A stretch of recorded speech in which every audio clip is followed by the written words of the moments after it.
and welcome back. Happy New Year. We have lots of people in the gallery today, which is awesome. Welcome to you. And so today we have Bethany MacLeod, John Cummings, Becky Chaisson, and Minister Traverse here to talk to us about a couple of different things. We'll be swapping out Becky for Erin Docherty later on in the morning. Could I please have a motion to adopt the agenda? Heath McDonald, shall it carry? Carry. So this is a pretty jam-packed day, so I'm going to suggest that we jump right into this today. And just as kind of a clarification thing, I was thinking after the school food presentation that we may take a quick break. Of course, if you need to run to the washroom or whatever, go ahead, but just kind of a quick break so that we jump into the next thing on the agenda, which is elected school boards. So if everybody's all right with that. And would you like us to hold our questions until after your presentation? That's usually what we've been doing. Whatever you prefer. Okay. Yeah. After. So unless there's like a Yeah. burning question, maybe we'll just hold them until after the presentation. Excellent. All right. The floor is yours. Okay. Well, I'm going to, without further ado, pass it over to Becky, and she will take you away, and then we'll have questions after. Okay. Thank you. Yep.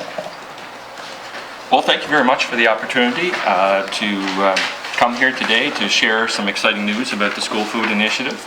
As a department, we're very excited about this initiative, and we wanted to start sort of by providing some background, sort of to give you a bit of history on how we arrived at this point. There's been an extensive amount of work has gone into this initiative over the last couple of years. So we thought it might be helpful to start there just to sort of give you some of the context of the background.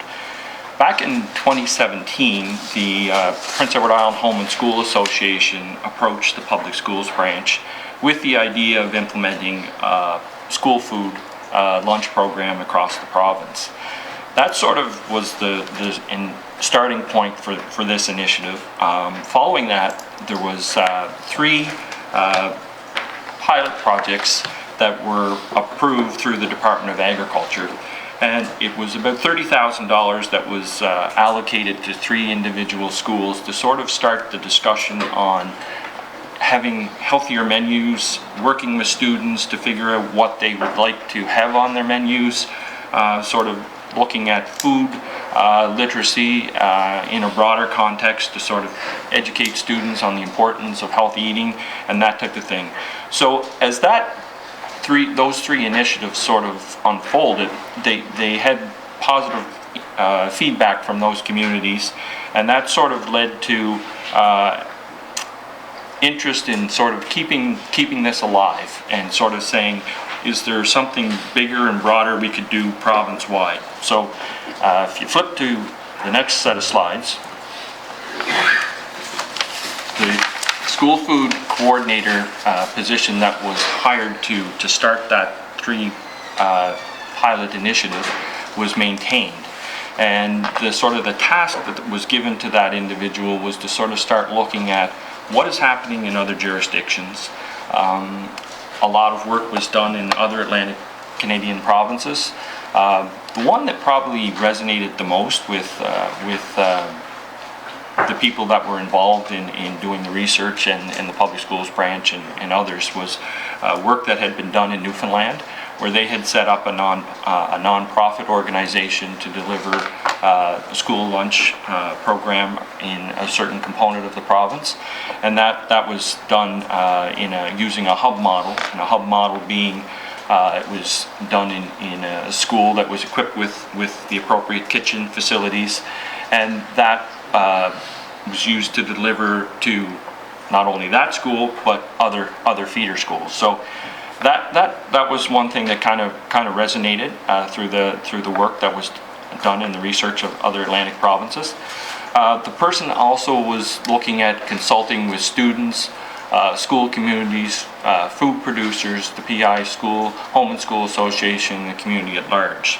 So that resulted in focus groups, trying to work with those particular stakeholders to get a better sense of what they thought priorities should be, ideas they thought that should be implemented into a program. There was some survey work done to try and get opinion from a wider spectrum as well. That led to sort of a proof of concept demonstration that was conducted in the winter of 2019 at St. Jean Elementary and Prince Street Elementary. That incorporated using Francois Biot as the hub school. So the food was prepared there. It was delivered to those other two schools. It was developed using sort of healthy menu. I was fortunate enough to be at Prince Street one day when the food was delivered, and had the opportunity to see the students eating it, and it was, you know, they were impressed. It happened to be a salad that day with chicken pot pie, and the teachers were quite impressed, because that would be something that typically wouldn't be seen in lunches, and the students were quite happy with that new exposure. The evaluation showed that the project was well received. Students generally thought that the food offerings during that pilot project were appropriate and something that they enjoyed. So that sort of leads us to the current situation. Just to give you a bit of context, we have 62 schools in the province, 56 in the public schools branch and 6 in the Commission Scolaire de Langue Française. There's a wide variety of vendors currently providing food service to schools. So if you look across the province, and we've done some survey work, there's various different vendors. Some schools are using different vendors on a daily basis. Some schools are using vendors for multiple days. Probably the most consistent part of the school food would be at the intermediate and high school level, where there are kitchen facilities.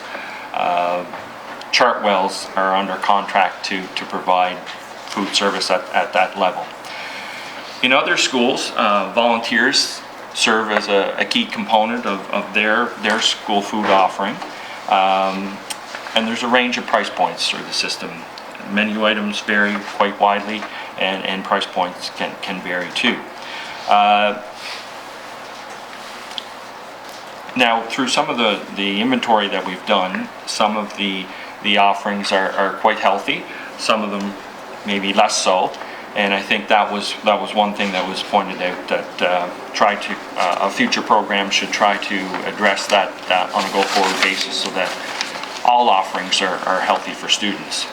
So that sort of leads to the next slide, where through the work that has been done, and through the consultation that has been done as well, these would be, I would say, the goals of a school lunch program on a go-forward basis. Sort of healthy menu options at an affordable price. And through some of the research we've done, it seems that $5 is sort of maybe that threshold where that's probably the maximum point that people would want to pay for school lunches. As much local content as possible should be incorporated into a program. Financial support should be available to allow all students to participate. And this was a key component, I think, of the research, and I think even back to the Home and Schools' original suggestion at the beginning was that a program needs to ensure that those that may have financial challenges or may not have lunches currently need an avenue to be able to be participants in this program. Food literacy is also a key component, and I think with the food literacy, it's not only educating the students on the importance of eating healthy, but taking it deeper into where does the food come from, lifelong impacts of healthy eating and how it can contribute to overall health. And the operation of the program, it was determined, shouldn't fall on the administration of schools. And administrators supported that. They said that, we've got more than enough on our plate. If there is a future program, it can't be tied to our duties to be responsible for delivering that. So when we take that sort of criteria, what we have come up with as sort of a current path is introducing 2 pilots. And the first pilot will start in January of 2020, and it's taking the hub model that I sort of discussed a little bit earlier. And the hub model is, again, taking the kitchen infrastructure in Kincora High School, using that to produce the food, and delivering it out to not only the students in Kincora High, but students at Amherst Cove Consolidated and Somerset Consolidated. So the food will be produced there by a couple of staff members that have been hired. It will be delivered to the other feeder schools using reusable containers. And then at the end of the day, those reusable containers will be brought back to Kincora High School to be cleaned and readied for future days. The second pilot is sort of working with sort of what's in existence now. And it's sort of a contractor model. So what we've done is we've tried to identify some people that are already providing food service to schools and that would be on that healthy policy correlation, so that they would be able to provide that healthy meal. So we've identified that at École Becky Chaisson, where the food from the community center is provided to the early years center, and that's going to be one of the pilot participants. West Kent Elementary, they are getting their food from Pure Kitchen, and Montague High School, Chartwells provide food there as well. So that will be the second part of Pilot 2. Both pilots will implement what we're working on is a grant component, so that students that have financial constraints will be able to participate in the program as well. So the ongoing work that we're working on is the two pilots we're going to commit to run for the remainder of the school year. The pilots will be evaluated in the coming months to try and identify any learnings that we can sort of incorporate into future implementations into other schools. And I think back to some of the criteria of having this become somebody's responsibility has led us to the conclusion that a non-profit organization will be formed and ultimately will become responsible for delivering this initiative. So over the coming months, we will be setting up a non-profit. The non-profit will have a board of directors that will oversee the operation of that body, and the governance of that organization and any staff that might be necessary to deliver that work. So if you sort of take that one step farther and you sort of go back to what the goals were and sort of the learnings that have been achieved to this point, we would hope to have all 60 schools, 2 schools in the province participate. We would hope that a non-profit will be able to operate and oversee the program. The non-profit would hopefully be able to receive donations. That was another important piece of the feedback that we received, that there's lots of people in the community that believe strongly in an initiative such as this and would be happy to support a non-profit that was working to educate students on food and work to provide food to those who may have challenges financially to participate in that. So the financial support piece would be incorporated as well to allow those students to participate. So that's sort of the vision if you were to take it to full implementation. In addition to that, we have been working as a department, and we're collaborating with the Department of Agriculture and Land to examine, talk to federal partners to sort of understand what their abilities may be to either support us in a financial nature or support us in some operational issues that we may want to work our way through. So that's something that we're working on as well. Sorry, Brad Trivers here. Wanted to interject one thing, and that's we talked about the goals of the program, but some of the overall objectives of healthy food are to have healthy students in the long term. With the food literacy means we want to instill eating habits that will last their whole life and impact their health, and hopefully they're healthier into the later years. As well as if you have kids, they're eating healthy and have full stomachs at school, the goal is to impact their learning as well, so that they will learn better. So those are some of the broader objectives. The goals of the program are clear about providing the healthy food, but those are the bigger, a couple of the bigger objectives we're trying to achieve. Just wanted to add that in there. So I guess in a quick fashion, that sort of captures sort of the history of the work that's been done on this over the last couple of years, and sort of the direction that we're on, and we're happy to answer any questions that you may have. And Chair, I just want to add one thing as well. I really am, I'm so pleased that the committee had us in here today. This is a program that I'm really excited about personally. It's something that I've advocated for several years now, and to see it actually taking shape is really exciting. And the other thing is, I wanted to be here and be accessible to you to answer any questions you have. That's why I'm sitting up here at the front with the folks. And the other thing is really the first part we're going to starting in January here, that was outlined by John, is this is a pilot, and so everything isn't written in stone.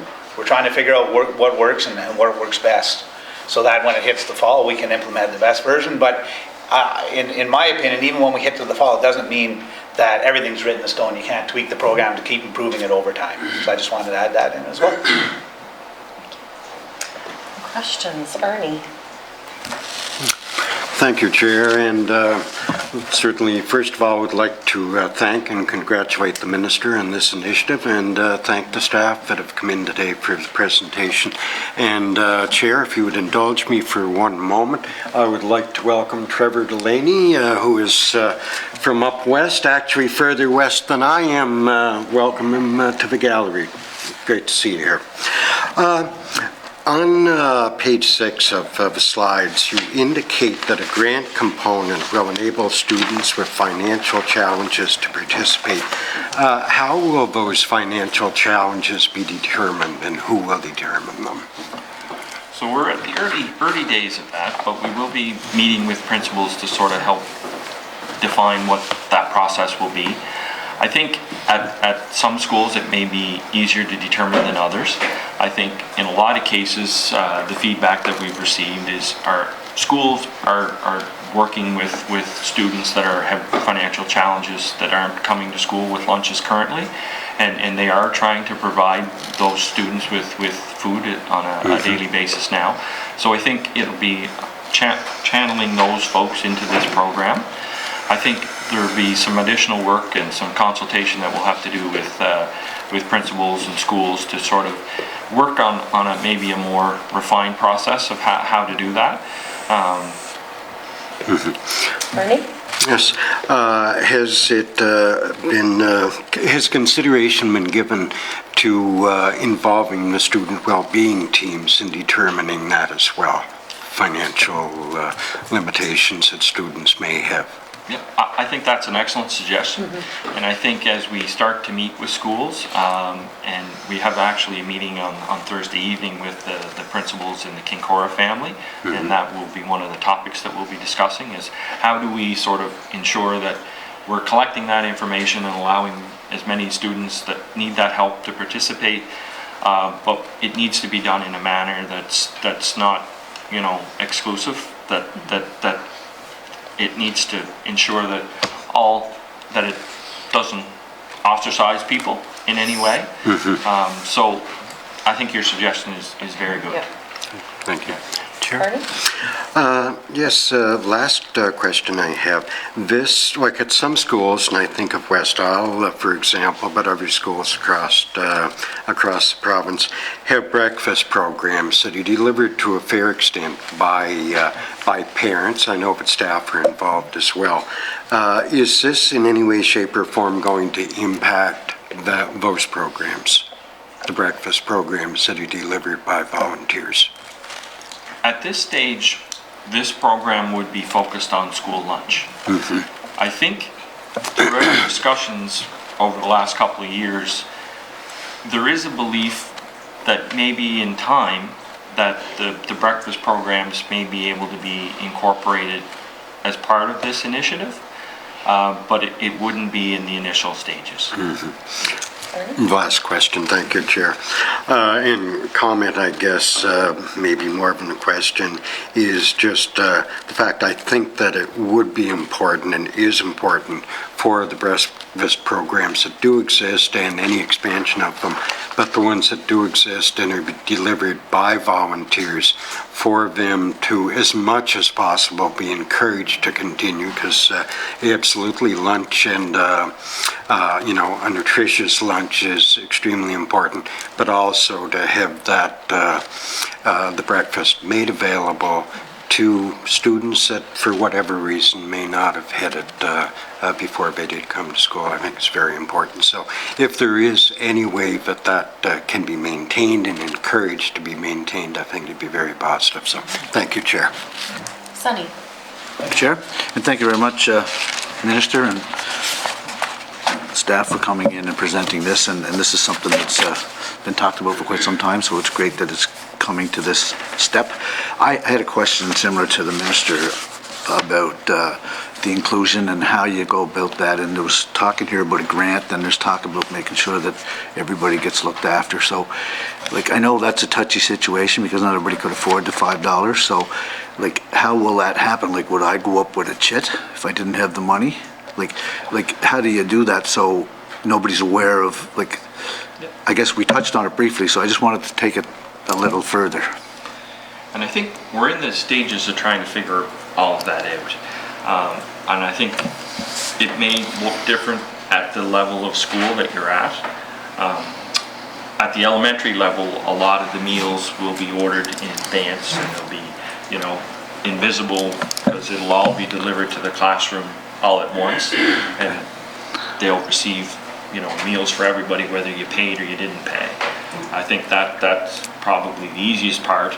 The harder part, I think, is when you probably get to the intermediate and high school level, where you're actually going through a line to get your food. So I agree 100% that we would be coming up with a mechanism that you would, if you go through the line, there would be no distinguishing that I paid or didn't pay. It would just be that you'd go through and you'd get your meal the same as everybody else. Now, the mechanics of that we're still trying to work through, and I think that even shows the importance of these pilots. The one thing that we've come through over these last 2 years is it's a complex issue. There's lots of different minute challenges that we have to figure out as we go, and I think that's just one of them. And these pilots are their main design is to try and help us, figure those things out, so that when we do go to the broader school public, we've solved some of those issues. Okay. Sunny? My other is, and I didn't quite catch it, so I'm going to ask the question. You talk about a non-for-profit doing this service, but then you're going to charge $5. So, how does that correlate? Let's say there's a ABC non-for-profit group comes in to do this, and they have 4 people, so somebody collects the money. Does that money go to them? And then you have all these groups that donate. I just needed some clarity on that. I kind of missed that. So, I guess the formation of a nonprofit would be sort of the core piece of it. We have 2 pilots, so say if it was a hub model, and say if the hub model was deployed across the province, then you would have the nonprofit hiring staff. They would be actually producing the food for delivery to schools. So they would actually be collecting the revenue from the folks that are paying, and they would actually be getting grants from either the province for helping to pay for students that maybe can't afford to pay, or we've even talked about whether there might need to be some component, if we are putting in guidelines for a contractor model, that if they needed to reach a healthy menu, maybe there's additional costs that they would be incurring to do that, and to keep it within that $5 window. They may have costs in addition to that. So there would have to maybe be a subsidy to look at that component as well. So that would all be run under the nonprofit. So in the world, all the money would funnel through the nonprofit. and that's where it would reside. So it wouldn't be a burden on education authorities. Sunny? Thank you, Chair. Just one final remark. Thank you again. And I know this is the important first step that's going to be implemented. And like anything, you'll deal with the bumps as you go through it. So thank you very much. Ola? Thank you. I think it's a great beginning on a program. I was wondering how you're going to evaluate the success of these first pilots. What kind of metrics are you going to use? I assume, for instance, there will be the uptake. How big a percentage of the students actually choose that option of bring their own? And the other one I was curious about, how are you going to compare a contract, for instance, with an employee, government employee doing the work? Well, I think to be fair, we've probably spent most of our time lately trying to get this up and going. I think as soon as we get through probably the next 10 days to 2 weeks and get Kincora going, I think then we're going to turn our attention to focus more heavily on the evaluation. I think the evaluation will probably have a couple of components. I think, well, many components, but I think there'll be an operational piece to try to sort of evaluate how that's performing. I think there'll be some metrics that we've talked about internally, many discussions with the minister and our other folks that we've involved in government to try and develop what those metrics are to use to evaluate this. I think we might have to be willing to accept that this might be it may take time to expose students to new menu offerings and allow them time and opportunity to either have days where they're free days, so you can maybe expose yourself to something that maybe you wouldn't typically want to spend your money on, but what might be a really healthy option. It might be something that after you have it, you would say, yep, that's something I would do. And that's some of the research that we've done over the couple of years, where we have had those days where we've done pilots and had meals presented to students that they typically wouldn't have, and after they've had the opportunity to have them, they would say these are great. It's just getting accustomed to that. So I think as we get through this, I think there will be a heavy evaluation piece to try and figure out what those metrics are. But I think as far as uptake, it may take a bit of time to sort of figure out what percentage of students we will see participating. And this isn't meant to say that we envision 100% uptake. That's not meant to be that. The people that want to take their lunch on a daily basis, there's still that opportunity to do so, and we're not trying to interfere with that. We're trying to ensure, though, that when food is provided through the system itself, that it's healthy as it possibly can be, and as the minister said, it's allowing students the best opportunity to learn well and develop healthy habits for life. Ola? Thanks, Carla.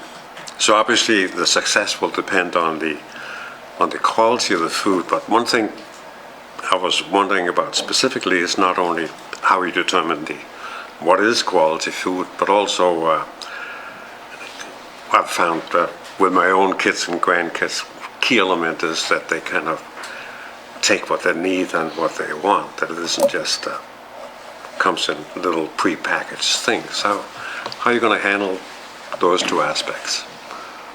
Are there going to be seconds for the child where this is the main meal of the day compared to the one that is going home to a fully cooked meal, and how are you going to work that out?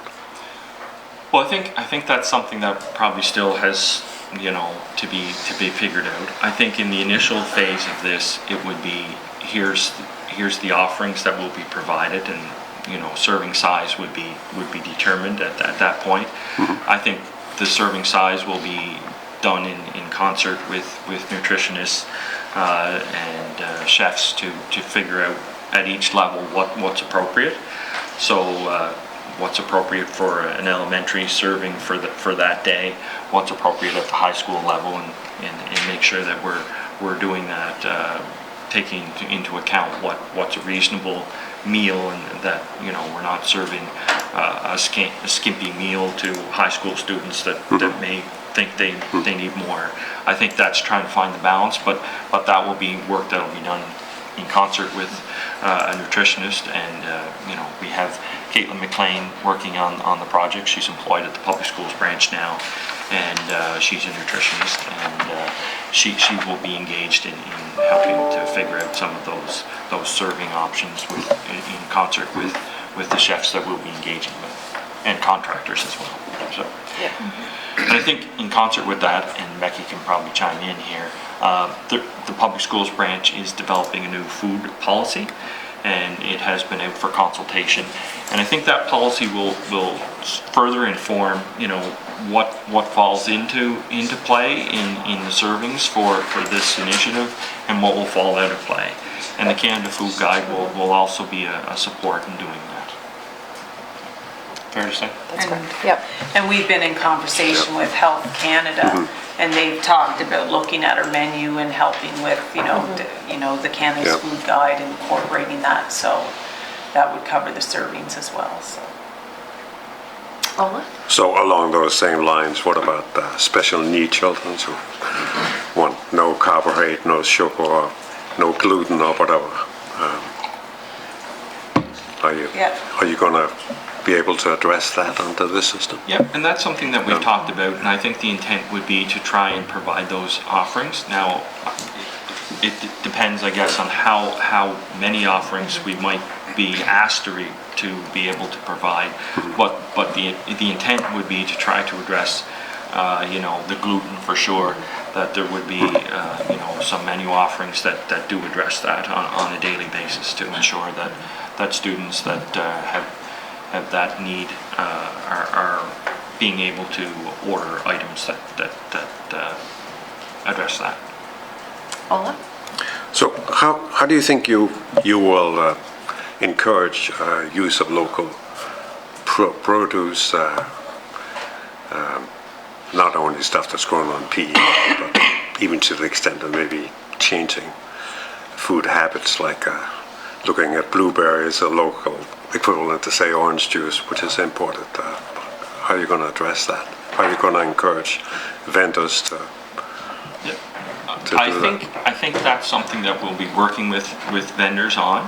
I think it may be a little bit easier under the hub model, because we'll be able to, if the nonprofit was buying in volume, they would be able to probably have contracts with local providers, and those local providers would be able to, you know, provide them with blueberries, as you say, or chickens, or whatever it may be. And I think that would be a key component of it. I think it might get a little more complicated if we get out into having, probably with Pilot 2, where you have contractors that are providing the meals, that we would be looking to incorporate things into contracts that would try to encourage as much local content and as possible. But it probably makes it another arm's length removal that would make it maybe a little more complicated, but not impossible. But I think we've had many discussions of how we can try to incorporate the local, and it may be complicated, but I think it's throughout the consultation, it's been a key component that people want to know where their food's coming from. They want to have as much local content as possible. So I think that we'll be doing our best to try and strive to answer some of those questions as we go forward. Oh, just a last, really comment. I'm really pleased that you're focusing on recyclable containers, because the last thing we need is a huge pile of garbage from the project. That's great. Thank you. James? Thank you, Chair. And thank you for coming in today. Lots of great stuff for hearing. A couple of quick questions. So the current breakfast programs that are in various schools across the island, is there any schools that there's a charge for the breakfast program, or are they all operated by volunteers and it's complimentary to all students?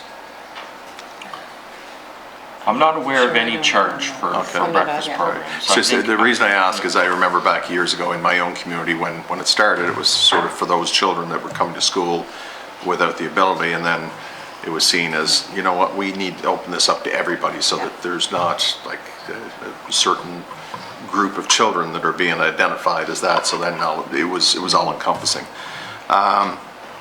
You talked about pilot number 1, the hub model. You're going to be hiring 2 staff to implement the pilot in Kinkora. What will those staff be doing? Will they be taking the food from that facility, that Kinkora High School, the kitchen, and taking it out to the other 2 schools? Becky Chaisson. One of our staff is the chef supervisor. They'll be doing cooking and things of that nature and bringing all the work that's involved. But then there's also a second cook delivery person. So that person will be assisting the chef as well as delivering to the 2 schools. Okay. So 2 people are going to be able to do all that? With the hub model just in Kinkora for now, yes. And Caitlin, our nutritionist, will help as well. But it should be fine for the Kinkora. If we get any bigger, we Right. would need more people. Okay. And then you talk about the price point, $5, I think, per meal. When you get into pilot number 2, the contractor model, that you've got organizations, businesses for profit, such as Chartwells, do they have multi-year contracts that they have in schools that they've bid on?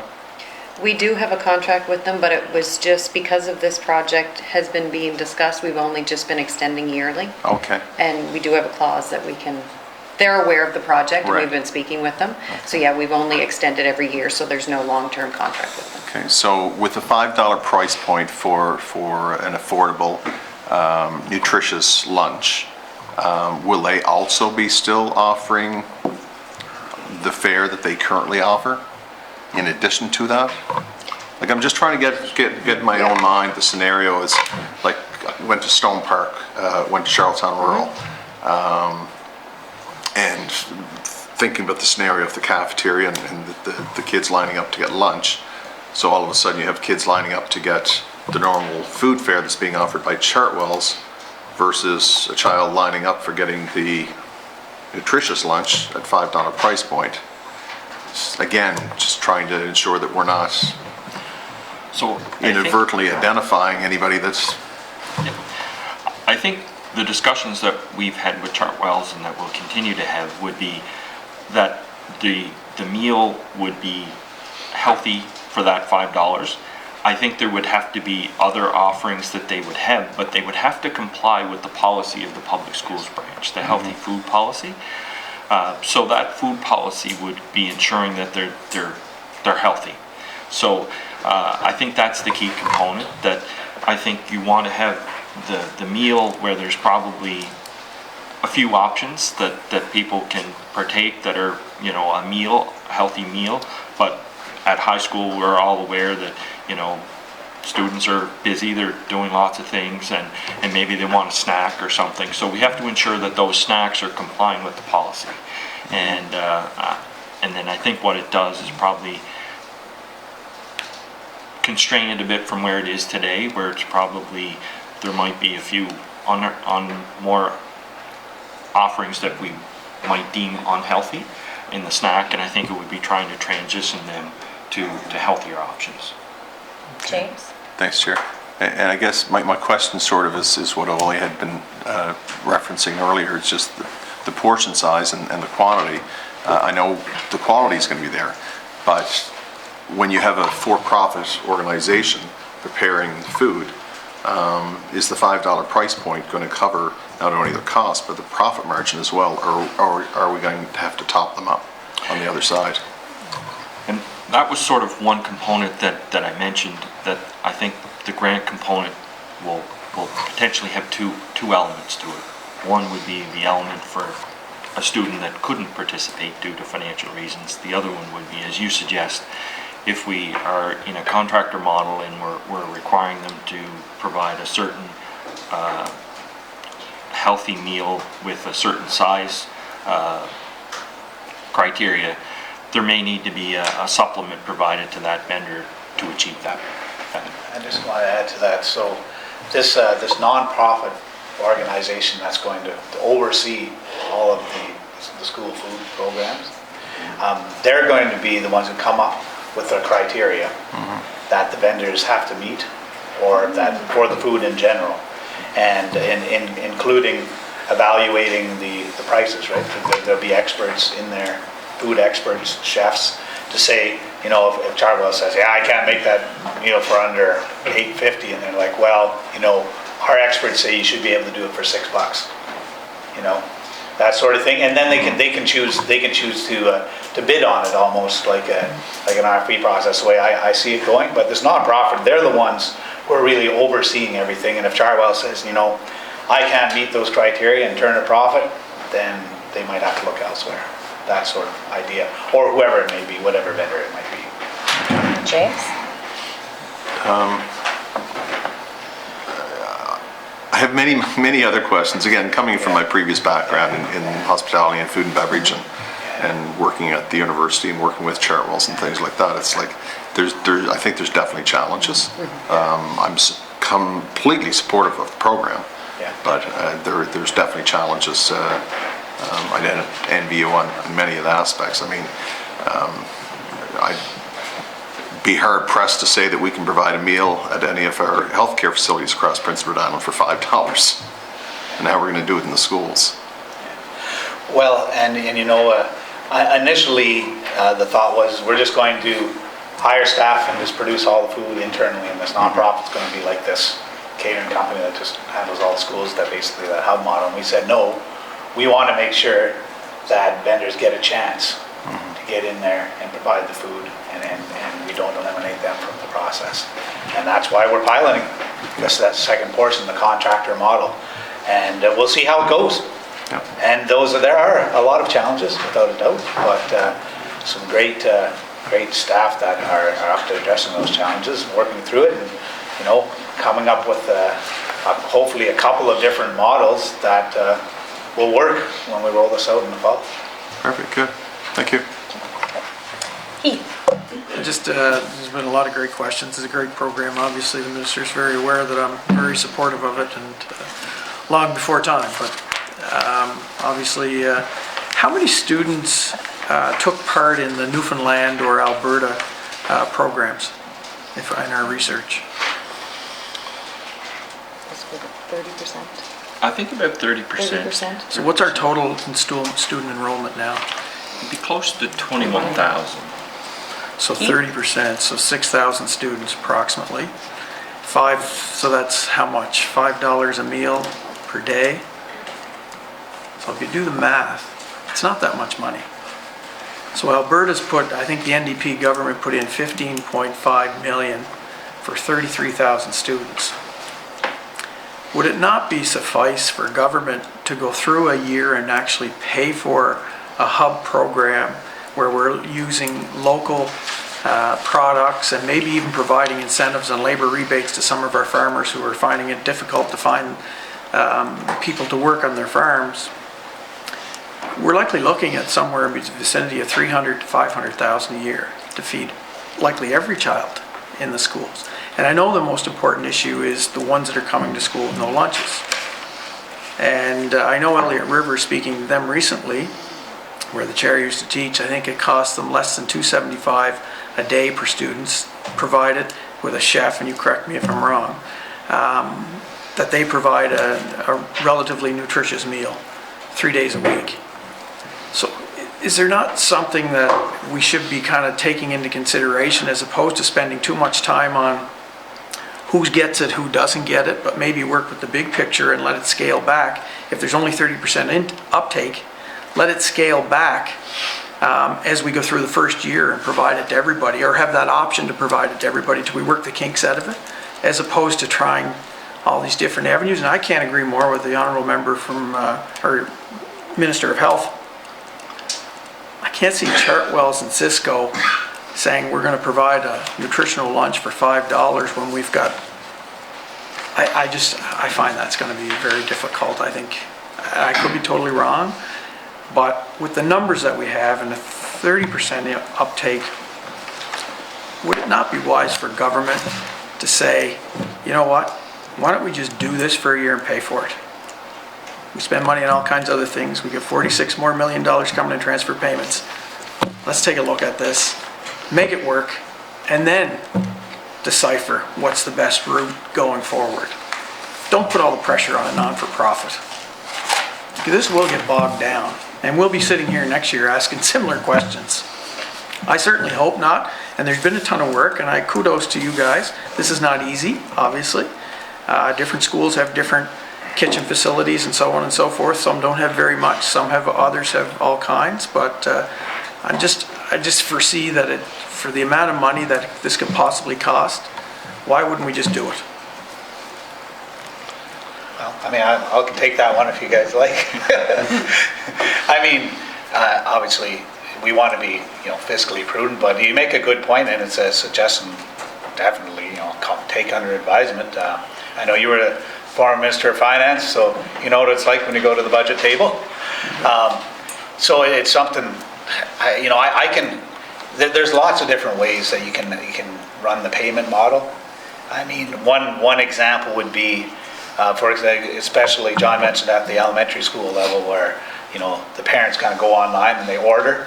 And if they order for as much as they can afford, right? And the people who can afford to pay say, yeah, I'm paying full price. Those who can't, can afford nothing. They say, I want the meal, but I can't afford anything, or I can afford half or whatever. So maybe that's one way we'll do it. And then we'll see, how many people actually choose to pay and how many don't. But as opposed to just saying we're going to pay for everyone right out of the hopper, that would still allow it hopefully to get a good uptake and be successful. Yep. But that's sort of the balance we got to find. Absolutely, and it's your point is a good one. I mean, for a few $1 million a year, we just bite the bullet and just pay for all. But when you do that, then do you hit that 30% uptake, or now are you at that 80% uptake? Who knows, right? Hopefully 80. That's hopefully 80. Yes. Well, yeah. It's a balance. It's a balancing act, right? And so this is part of what the pilot's going to find out. Like I mean, the member from Charlottetown from Charlottetown Brighton had mentioned, the metrics, right? If we come out and in the pilots, we're trying some of these different models and we get a 10% uptake, let's say, hey, well, we have to change a few things here because this isn't working. And we'll be evaluating that, in my mind, on a regular basis, after the first month. When January's over, in the middle of February, the first month, we'll say, okay, what kind of uptake did we get? Well, it was great in the elementary schools, but nobody in middle school is buying the lunch. So what's going on here? And then adjust accordingly. It's going to be eye-opening. It's going to be interesting. It's going to take flexibility, and it's going to be a lot of hard work through the pilot phase. But I think the teams are going to be up to the task to figure out that optimum point. Yeah, so, and I just want to clarify before I start my next statement, is that I'm not talking about creating a new tax, okay? Okay. So many provinces and areas of different parts of the world tried the sugary drink tax, and they come back and says it doesn't reduce, it reduces by about 2.1% or something like that. Yeah. Why wouldn't we take a percentage of the existing tax that we collect, all right, make it a sugary drink kind of equal, and pay for this thing? So I guess what I'm saying is go to the Minister of Finance and say, we need so much money to run the school food program and an education component to it, and we're going to take it at a tax, but it's basically a sugary drink tax, but it's not a new tax, it's an existing tax brackets. So I mean, there's not going to be too many ministers of finances, and I'll speak on behalf of Mrs. Compton, that are going to rebuke trying to ensure that children have a healthy meal that need it. I think you guys are on the cusp of something really good, and I've said it from the first day I heard this, and I think if there's a will, there's a way to find a way to ensure that every child gets a healthy meal, and we can go into the Minister of Health statistics and the mental health statistics and all that kind of stuff to ensure that these children continue to grow, and we know all the effects of a healthy meal does. I really think that the government should take a second look at this and try to find the money to do a project like this. No, thank you for your input. And, I mean, maybe that is where we'll end up going at the end of this. But we're trying to be fiscally prudent, but at the same time, look after our children in the best way possible and our future population on the island. So that's what we're going to try and do. I'm good, thank you. Gord? Hi, thanks a lot. Just a few quick questions. Is your data collection piece ready? In regard to our evaluation, Yeah, for the pilot. I guess when you say data collection, just for clarity, are you meaning how we would order, or are you saying how we would collect?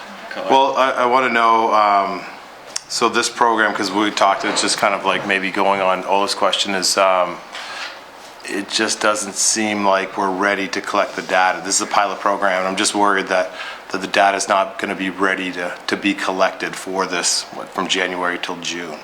Yeah, I think we're more than ready to collect some of the operational data in regard to, the financing, the participant levels, and that type of thing. And as I said, in the coming weeks, as we partner with, the teams that are going to be on the ground delivering this, the contractors that are going to be delivering this, we're going to start to work on collecting those other pieces. But we've built into the project some funding to hire some sourcing to help with that evaluation. And I'm confident that what we don't have in-house, we will be able to find to ensure that we are collecting the data we need to make the appropriate decisions go forward. Yeah, because it's pretty important, because we want to be able to scale it and roll it out. And I mean, if you don't have a good data collection and evaluation, and I think that's important. And 5 kind of areas that I was thinking about too was, things that you should be looking at is probably student input. How do the students get involved? Teachers' observations. How do they see their kids functioning before and after? So, the staff program input is, James mentioned, the Minister of Health mentioned, the staff program, is it too much do we have the right staffing? Cost to the taxpayers and the functional success of the program. So those are things that I think that we really need to look at in this program, and I'll be looking for. When is a report going to be completed, do you think, after the pilot's run? Well, our hope would be over the next few months, as we start to get up and going, that we would start to collect some early information. We have to collect some of this information as quickly as we can to sort of help inform September. So our hope would be, probably early spring, that we'll have some initial information that is going to significantly be able to be used to inform our pathway forward. But some of the information that you suggested has been key pieces that we've used in previous pilot work, like the demos. We've done a comprehensive evaluation, and that was heavily focused on the points that you say, like what was the impact from parents, from students, from staff, from teachers. So I think we've showed that through those pilots we were able to garner some of that. I think it's sort of taking that and maybe even going a step further and sort of trying to take, what are the metrics on top of that we want to use? What are the sort of the operational things maybe that the Minister of Health has indicated that we need to sort of build into that, so that it can be, island-wide, and that we can incorporate, on a more systemic level. Yeah, perfect. Okay. Yeah, no, thanks a lot for allowing me to ask a few questions here, and good luck with the pilot. Michelle? Thanks. And again, thanks for coming today. And I am supportive. Pilot will start in January. Do you know what's the specific date that you're going to start it? We have our first chef had started yesterday on the ground running. So we're meeting with the school, the King Cora family, as John had indicated, on Thursday. So after Thursday we'll know, because we have to make sure we work with the school and show up on site. But the King Cora one is going to be quite quickly, and now we have meetings set up with both the vendors as well. So it'll be mid-January. Michelle? Okay. And what's your budget for the pilots?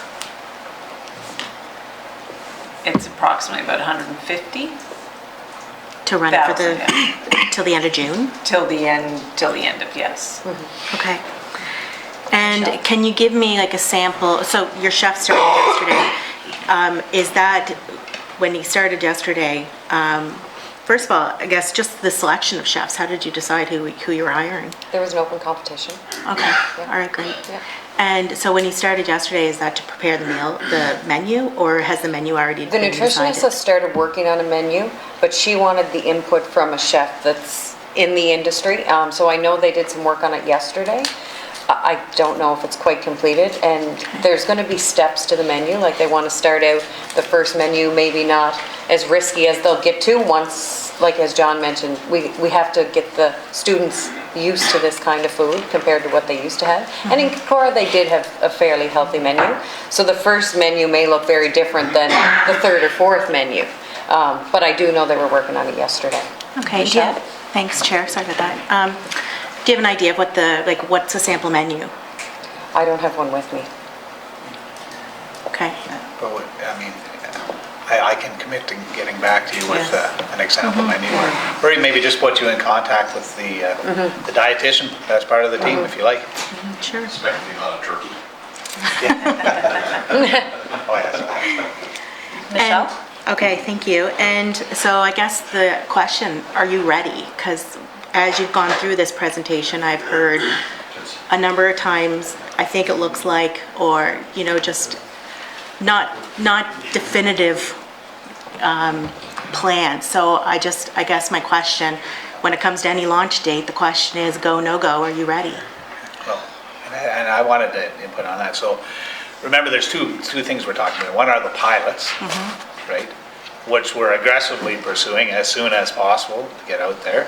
And the other one is this fall 2020, trying to roll out to all the schools, right? And those are two very different things, I think, when you say you're ready.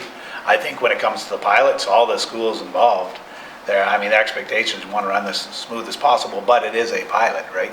You're going in, and I expect, like nothing's written in stone, there'll be a lot of changes. The question is, are you ever fully ready for a pilot, and should you? You're trying to figure out what works and what doesn't work, right? So if we're ready to do that, yes, we are, I would say. But I don't know, you guys can add on to that as well. I think we're ready. I think the pilot, I guess the experience that we've had over the last 2 years is you need to start in order to figure out what you don't know. And I think that's what we intend by these pilots, that we can start to learn, what we think is going to work. Is it going to work? Is it translatable into, a province-wide plan? So I think the complication of this whole thing is if you try to wait till you have everything identified and sorted out perfectly, it may take you forever. And I think I just speak for my own 2 years of involvement in this, is that there's so many elements to it and so many people and so many different ways you could do it that you almost need to just start and sort of take what you think you've been told by people, by experts, and start to build off of that. So I think, over the next few months, we'll have a lot more information that we'll be able to, convey into other schools.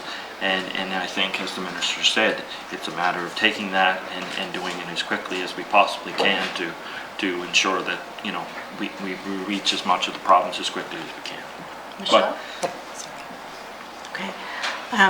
Thanks, Chair. So in the pilots that I've been involved in my previous life, you always have a launch readiness plan, and where how people are going to pay for it, what you're going to be providing, and you have a full list, and you green light it and you proceed.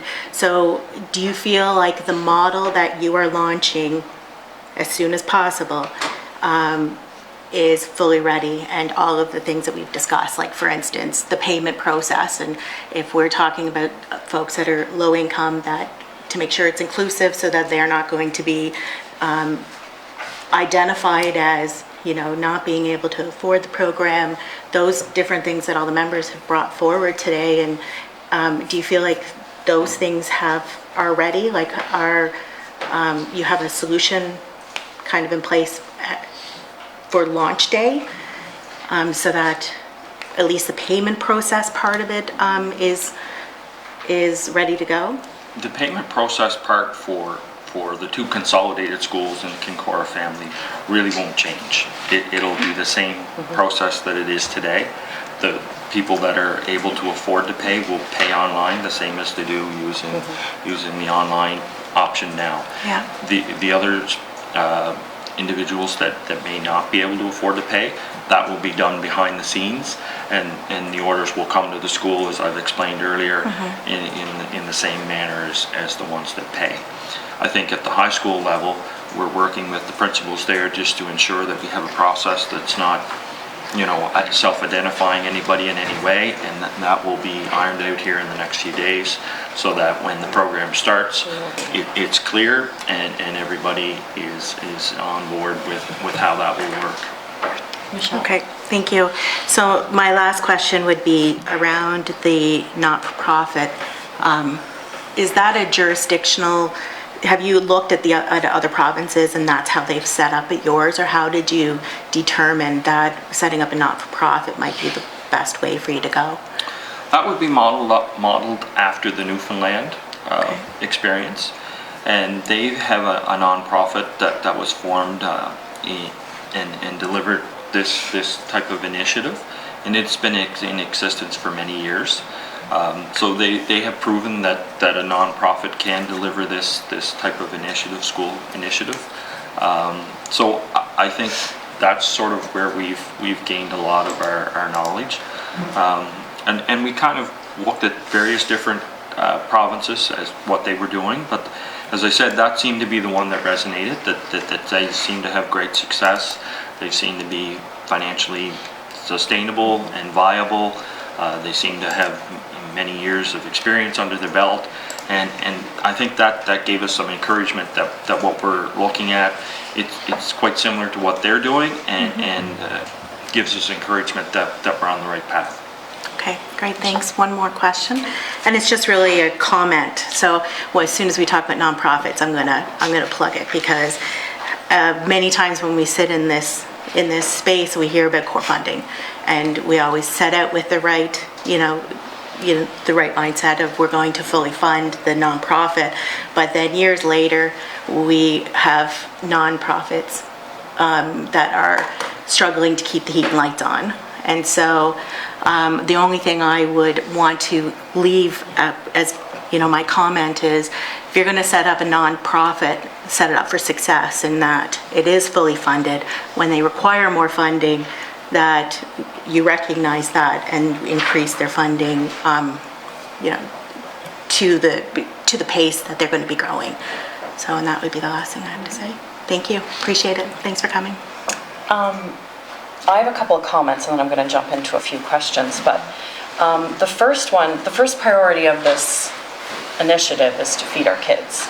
The second would be education for healthier, when they're kind of beyond our school lunch program, that they have the skills to prepare healthy food, to know the difference between what is healthy, what is not healthy. And so an important component, as you had mentioned, John, was the food literacy education. So I'm assuming, and I might be wrong in saying that, but I'm assuming that this isn't quite developed yet. You're not quite sure how that program will be delivered. But I will be asking questions eventually on who would be responsible for this, and whether it would be implemented at a curricular level. I think that that's just a basic life skill, and I think that that's something that is lacking from our education system in general.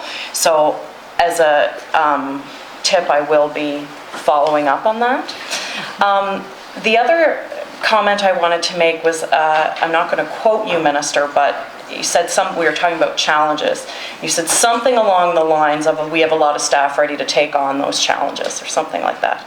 Are you referring to, so there's two, along with Caitlin, who are going to be looking after the hub model, right? And then I'm assuming, is it just Caitlin is there three altogether? So Caitlin will then be looking after the other model? The vendor model? There's assistance for Caitlin with myself and things at the PSV. Okay. If we put that into perspective, that's a lot on the shoulders of that. Just a comment, because whenever you said we have a lot of staff ready, I'm just curious who you meant by that, because as Michelle had mentioned, you want to set people up for success, and to me that's a recipe for burnout when we don't have a lot of things fully figured out yet. And right, this is a pilot, of course, there are things that aren't going to be figured out yet, but just as a little side note. So a question I just wanted to comment on that. Yeah, so, I mean, the project team as a whole doesn't just include the people who are working full-time on it, but it includes, a lot of other people who are working on it as part of their duties, right? They've got that one space on their desk where they're working with the school food program. And the project team is a fairly healthy size, I would say. And, we've, for example, seconded a project management specialist from another department, from economic growth, tourism and culture, to come work with us on this project, part-time. We've got someone from the executive council who's working on us part-time on this, So it's not just limited to the people working full-time on it in the public schools branch, or just the people who are working on it within the Department of Education Lifelong Learning, but we have other departments involved and people. We've got a good solid project team together, in my opinion, and to the member from Stratford Mermaid. Stratford Mermaid. To her point, I mean, there is a formal project plan that's being developed, and there's going to be milestones and tracking and all those good things. So, good. Yeah. So I'm kind of curious about the two groups of schools that were selected as kind of the ideal places for testing these. So I'm wondering what your reasons behind selecting those two pilot areas were. I think the Kincora area was one area that wasn't served by Chartwells. It was an area that I think had expressed interest over a year ago to be one of the first participants in a school food program. So we thought that was a group where the community had some exposure to this, was ready to participate, had expressed interest to participate as well. And we thought that without a current vendor, they would be able to be incorporated quickly. So that's why we selected them for the hub model version, and they had two feeder schools that were very close, and they had expressed interest as well. The contractor model, I think we've tried to go through our inventory of the current vendors, looking at what their current offerings were for menu options, and we identified these people as ones that might be able to do that as quickly as possible. And with Chartwells, since they're a significant provider, we thought it was important to have an opportunity where they look at this as an option and see if it can either work or can't work in their context, to help us inform the pathway forward.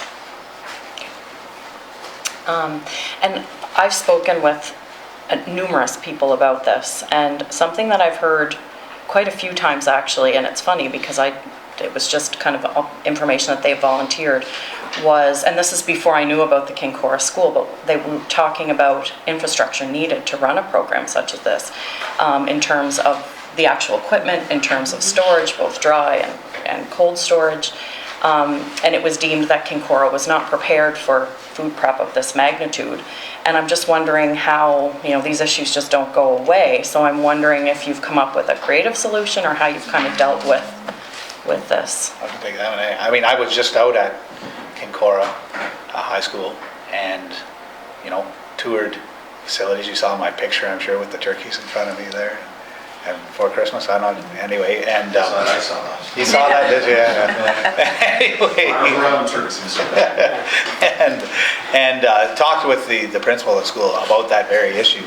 And right now, they do have a culinary arts class that's using the facility, and it's going to be shared with the pilot project for the school food program. And he says, we're going to try it out, and we said he thinks they can make it work. But we'll see, there might be a challenge. And if it doesn't work, then we'll have to look at what sort of infrastructure changes we make.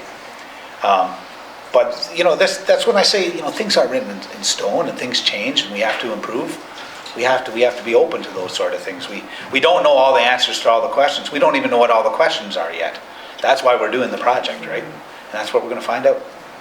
Oh, sorry, go ahead. I was just going to add to that, just to say too, that this team has done extensive research on, they know like how many ovens are in schools, what the capabilities are, and that is sometimes what has held up the process, is that we need to put another fridge in, or we need to put, more supplies in that way, or dishwasher. So that's all been done, and they have an extensive list of the needs of the schools if we were to put in a hub model there. So just to, yeah.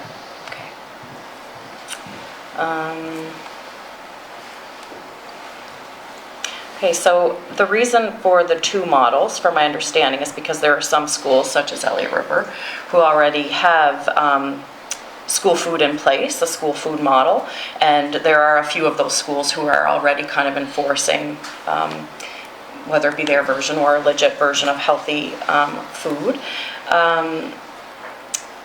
So I'm wondering how you will oversee that, like the second model, the vendor model, to ensure that they are meeting the requirements of healthy food, because I think that we can start things with the best of intentions, but are there going to be sliding cookies that begin, past, if it's not being, the oversight's not there. And for me, that's kind of one of my biggest concerns in this is the oversight. I know it's a pilot, I know we're just starting, we're going to see how it goes, I get that, I appreciate that. I just hope that there are plans, is there a plan in place to make sure that's a big thing to oversee, And I think you're bang on with the contractor model, that oversight is probably the key piece to that, and we've talked a lot about that, and we are prepared that, in the short term, that there'll be oversight, and if that is determined that that's a model that's going to be used, in a large extent across the province, then there will have to be ensure that there's appropriate staff that is doing that monitoring. I think we would agree 100% with you there. And that would also go for as much healthy local food as possible, because that's hard to monitor too. Maybe we should send out MLAs as food inspectors. I'll do it. Get my helmet on. I love my sandwiches. So you kind of touched on people hired. So you said there were the two, the chef supervisor, and then the cook and the delivery, and then Caitlin. So is that kind of the extent of the hiring for this school year, and kind of see how it goes? I think in our pilot budget, we've allowed a little bit of flexibility that if there is a need that arises, that we will bring that person in. And I think there's a commitment to this project that I think if we see that there's a gap, that we've overlooked something, that we're not going to see the project suffer. I think there is a commitment that this project's a key element of government, and that we would be trying to identify that. But I think it's fair to say that that's our starting point, and as we do the evaluation, we'll be probably getting some help with that, and any other needs that we might identify. I mean, and I agree, John. I think that's a good way to put it. I mean, this is I think it's safe to say this is a priority for the government. You might even go as far to say it's a flagship project, right? Because this is about wellness of our population and sustainable population and growing our economy and everything into the future, right? And so this is a really important project, and we're going to make sure that it's successful. And that's to the point of remember from Cornwall Meadowbank, if it reaches a point where we are funding 80% of the lunches, maybe we'll reach that point, and maybe that's the step we want to take. that is a lot of money, right? What, around $8 to $10 million a year probably at that rate. I was just doing some rough calculations here. But, at least I'll, as Minister of Education and Lifelong Learning, we're going to do what it takes. I'm going to advocate to do what it takes to make sure this is successful. Ola? Thank you. Well, first of all, I want to put my vote in with Heath. I think it would be a great idea to have school lunches free. It's kind of a little but important step towards guaranteed income, really, if you look at it that way.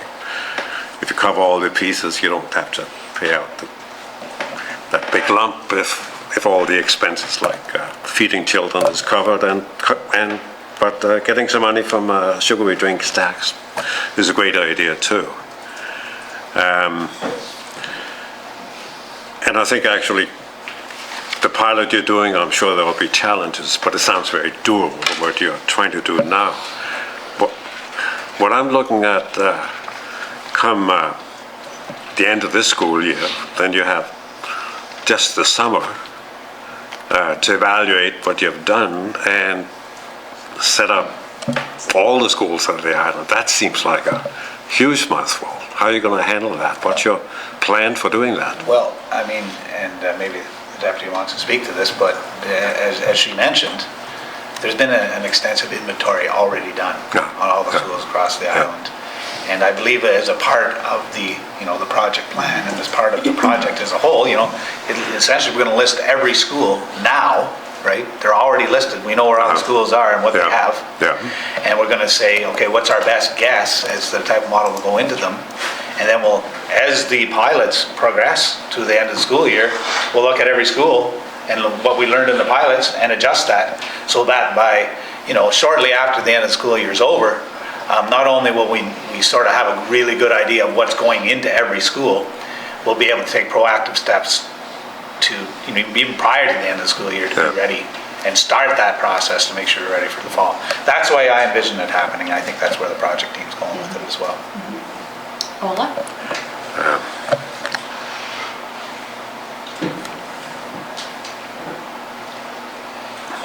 I lost my thought and I'll take a break for a second. Thank you. Heath?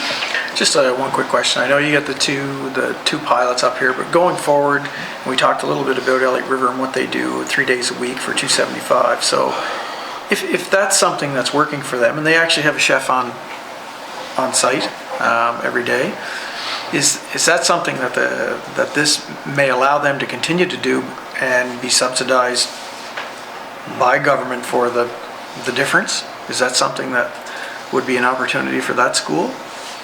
Just curious. Well, if you want, I mean, I was out at Elliott River there just before Christmas and had a great tour of the school and saw what they were doing with their school food. And, to me, that would be a variation of the hub model, right? Yeah. It would be a school who's doing their food in-house. They're not delivering to other schools, they're just doing it internally. And so the answer, I think, is unequivocal yes. That would be totally doable. I don't know. I would agree. I would say that, we're sort of going down these two paths to ensure that we're willing and able to work with people as we go forward. And I think, what they're doing in Elliott River, I think, blends well into, option one, for sure. Thank you. That's fine. Michelle?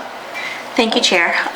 Just wanted to talk about timing for a quick second on contracts. So I'm just looking, on June 21st, it was reported that the province delays school food lunch program for fall of 2019. And I remember in the House, I'm not going to say verbatim, but I remember you stating that it had to do with the signing of the contracts, and at a certain point in time, the contracts had to be signed in order for them to be prepared to proceed in September.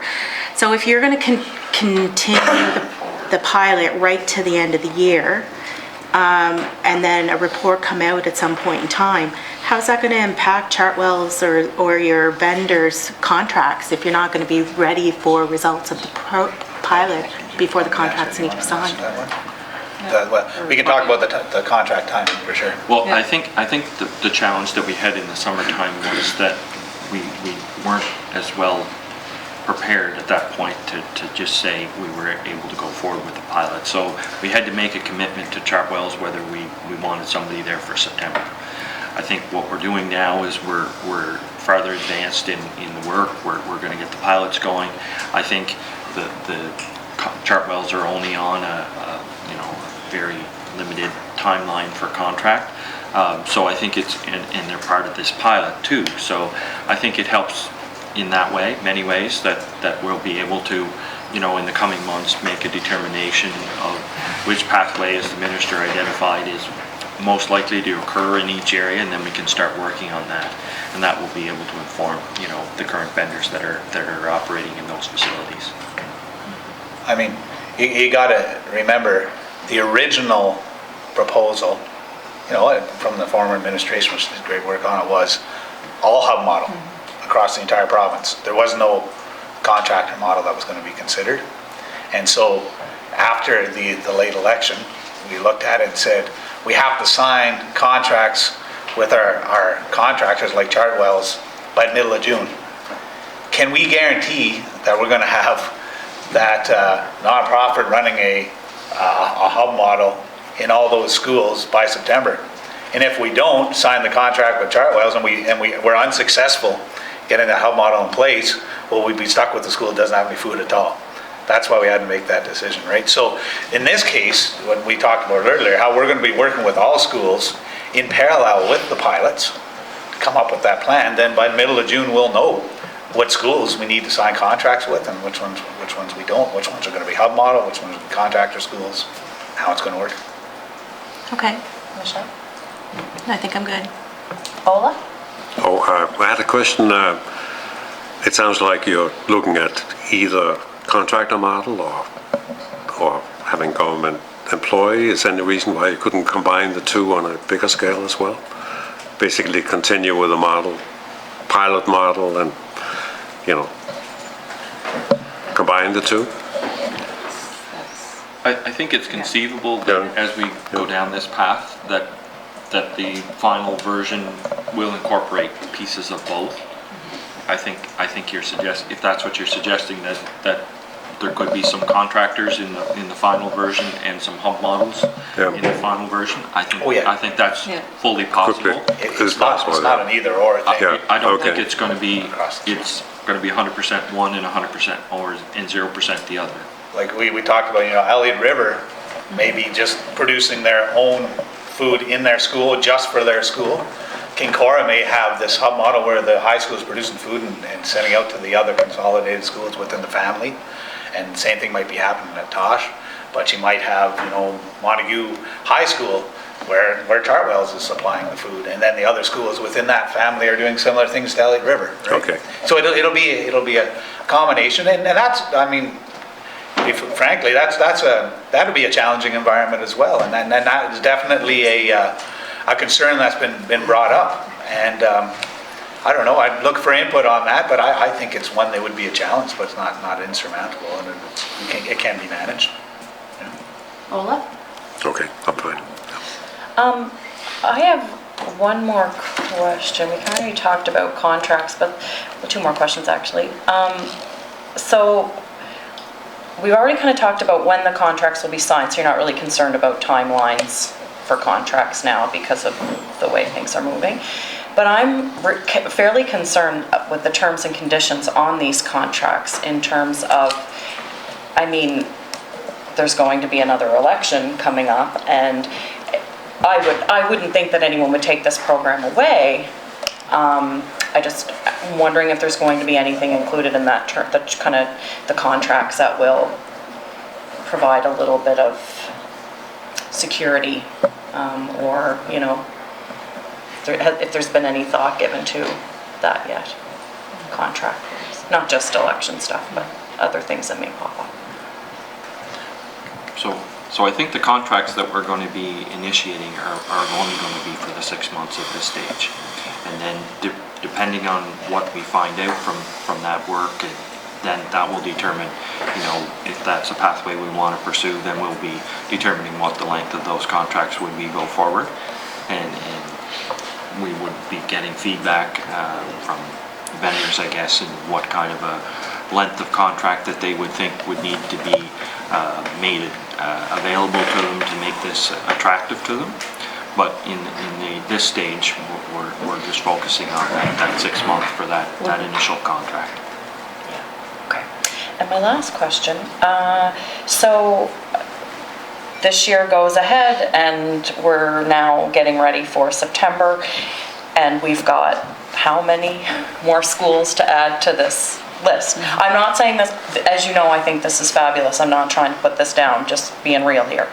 But if we look, are you looking to and now considering the staff you will need for next year? Because in no way can we rely on volunteers, not suggesting that you are, but just in no way can we rely on volunteers for something like this, right? So I'm wondering if you're giving any thought to how many you may need, what kind of training they may require, how will that training be required, what are your this is new for us on PEI, so are there going to be people with expertise in something as unique as this? I'm just wondering what kind of your plan is for that. We had done a lot of work on the staff that would be required under the hub model. So there is a lot of that work that can be translated to whatever model we determine is appropriate for different schools. So a lot of the prep work has been done that can be applied when we decide what model needs to go where or is best fitting. If it's a contractor model, we have to then turn to enforcement kind of people as opposed to, and we did do a lot of that work as well when we were coming forward with business plans and things like that. So there's been a lot of work. It's just going to be determining what's in what area. Yeah. So then we can apply the work we've done to determine what we need specifically in whatever area it is. Okay, and you sparked another question in me. So if we look at a school such as Elliott River, who are in a lot of ways kind of self-sufficient in their lunch program. So in this model, will schools have that opportunity to like if Elliott River were to say, we're good and we're happy to just have the oversight to ensure that we are following guidelines and all that, they will have the opportunity to do that? Mm-hmm. Yeah, and that was one of the key concerns that was raised when we were talking about this project as a government. We want to make sure all the good work that's being done in schools can continue if it's working well and meets the criteria of the program, right? And even where there's cases where volunteers want to continue on, we don't want to say, sorry, we don't want you to volunteer anymore. And so that's why we didn't want to just go completely, hub model across all the schools. We said we need to have room for flexibility, and we need to see how those other contractors could work, or individual schools that have their own program, or volunteers that are coming in at other schools that I can think of that are doing the food, and how we can subsidize them. And so we want to help the schools that are doing good things continue to do the good things they're doing and meet the criteria of the school food program, which is the healthy food that's locally produced, that's affordable, that's provided to people who can't afford it, and incorporates that food literacy piece. Any other questions from anybody? Okay. Wow, thank you. That was a lot, and now we get to sit through another one. So thank you so much. This was very informative, and I look forward to seeing how things progress and helping where I can with that. So we'll take a quick break. Mm-hmm. Yeah, perfect.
Welcome back, everybody.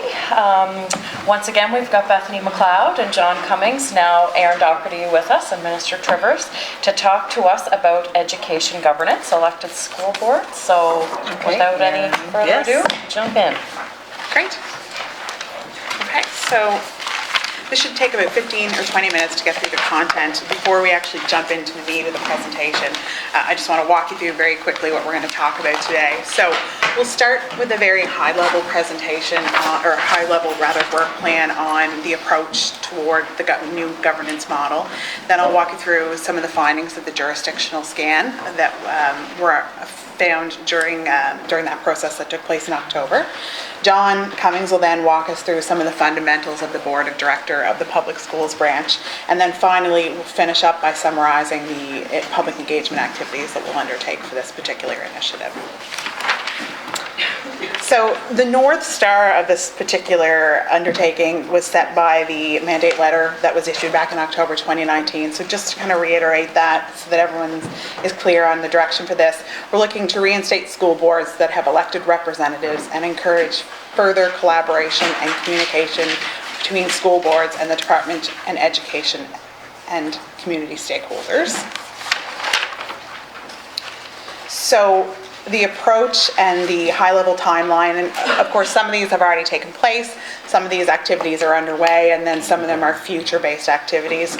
In October 2019, the department undertook a jurisdictional scan looking at the 13 provincial and territorial provinces and territories. That scan looked at the board composition, terms of office for the boards of directors across Canada, selection of co-chair and chair, general details on the process for whether it be election of a representative or a representative board of directors or the appointment of a board of directors. And then also we took a look at the different tiers of governance within each jurisdiction. So, and what I mean by that is, in Prince Edward Island, we of course have the ministry. We then have the education authorities, specifically the public schools branch in this case. We then have the district advisory councils and the PEI Home and School Federation. So all of those tiers are legislated within the Education Act. So we took a look at the equivalents across Canada as well for that.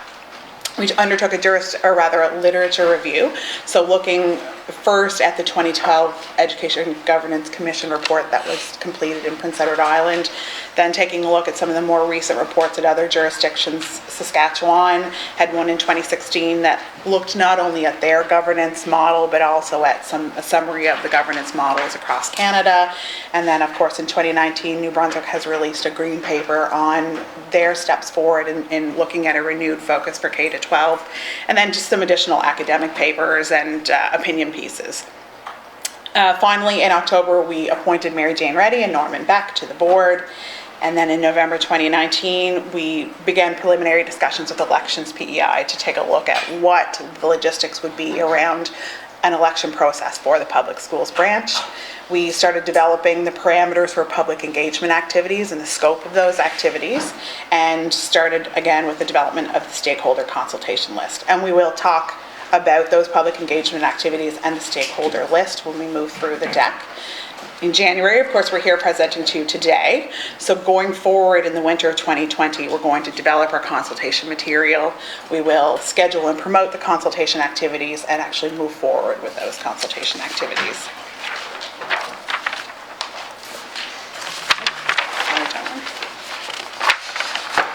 Then in the spring of 2020, we'll do an analysis of the consultation, specifically the responses that were received by the public and our key education stakeholders and partners, evaluate that consultation process, and of course the most important being, we'll start to prepare drafting instructions that will look at necessary amendments to the Education Act and the Education Act regulations, which would be the election regulations and the Education Authority regulations that would be required in order to move toward this elected governance model. In fall 2020, we will consult on that draft with our education partners, namely the public schools branch. And in spring 2021, we will be looking at introducing the amendments primarily to Section 13 of the Act into the Legislative Assembly. And then overall in 2021, once we know based on consultation and we've completed our jurisdictional scans and our reviews, we'll start working with Elections PEI on actually developing the logistics for the election going forward.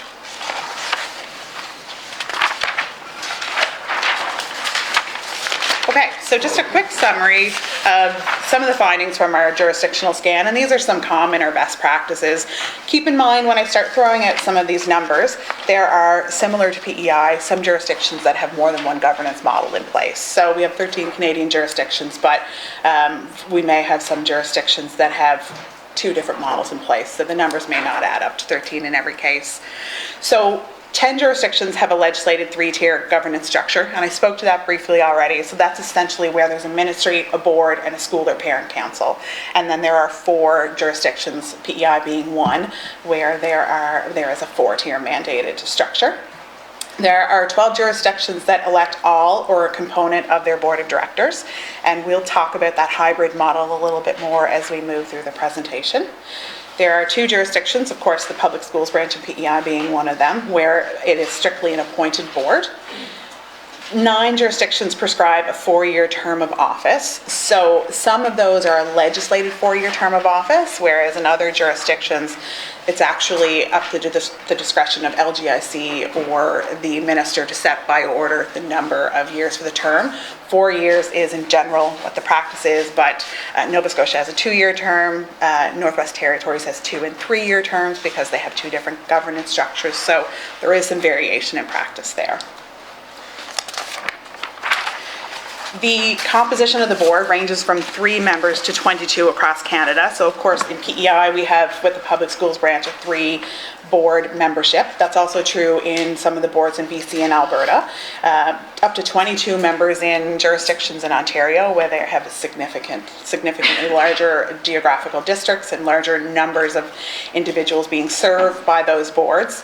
But in general, 7 to 11 seems to be the more common ground, the common number for board membership across Canada. 7 jurisdictions hold school board elections in cooperation with municipal elections. We'll talk a little bit more about PEI and running an election in tandem with municipal elections as we move through our presentation, our slide deck. Something to note, of course, is that the local, whether it be the Schools Act or the Education Act, as well as the local Municipal Elections Act or equivalent, would oversee that process.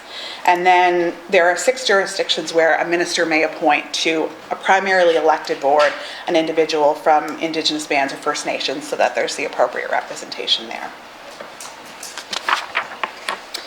So this is just a quick slide to demonstrate which jurisdictions have which particular models in place. And you will notice in some cases, as with PEI, they appear in 2 different lists. So 5 jurisdictions with a strictly elected model, 7 jurisdictions with a hybrid model, meaning primarily elected, but with some appointed membership as well, and then 2 jurisdictions with appointed membership only. But something I do want to note on that particular piece is that Quebec in October 2019 did introduce Bill 40, which would see them move away from a board structure and move toward an education service center structure. And what would happen under that bill, should it be passed, is that the French language school boards would be moved over to an appointed model. The English boards or service centers would remain as an as an elected model. This particular bill did go to committee for 7 days in late October, November. It has not yet been passed, but we will certainly be keeping our eye on that to see how that moves forward. Also, Manitoba last year began undertaking an educational governance review as well, and they did extensive consultation. There's a 9-member commission who's leading this particular piece of work. They've been tasked with many things, but amongst them is looking at education governance, as well as looking at amalgamation of school districts, school boards. So in March of this year, we're anticipating that the recommendations will be released to the public. So again, we'll be watching for the outcomes of that as well. So I did mention that there are a number of different jurisdictions with hybrid models. I'm not going to get into all of the details of what that looks like, but I thought I would give you some examples just for flavor on that particular piece. So in New Brunswick, a minister may appoint one student councillor to a school board district. In Northwest Territories, the elected members of the school council may appoint one of its members to sit on the divisional board. So just to bring that into PEI perspective, that would look something like the district advisory councils nominating an individual or appointing an individual to the board. In Quebec, elected members, so the elected members of the board may appoint up to two individuals, to add to complement the representation of the board. And that would be done by majority. So the majority of the elected representatives would have to be in agreement with that.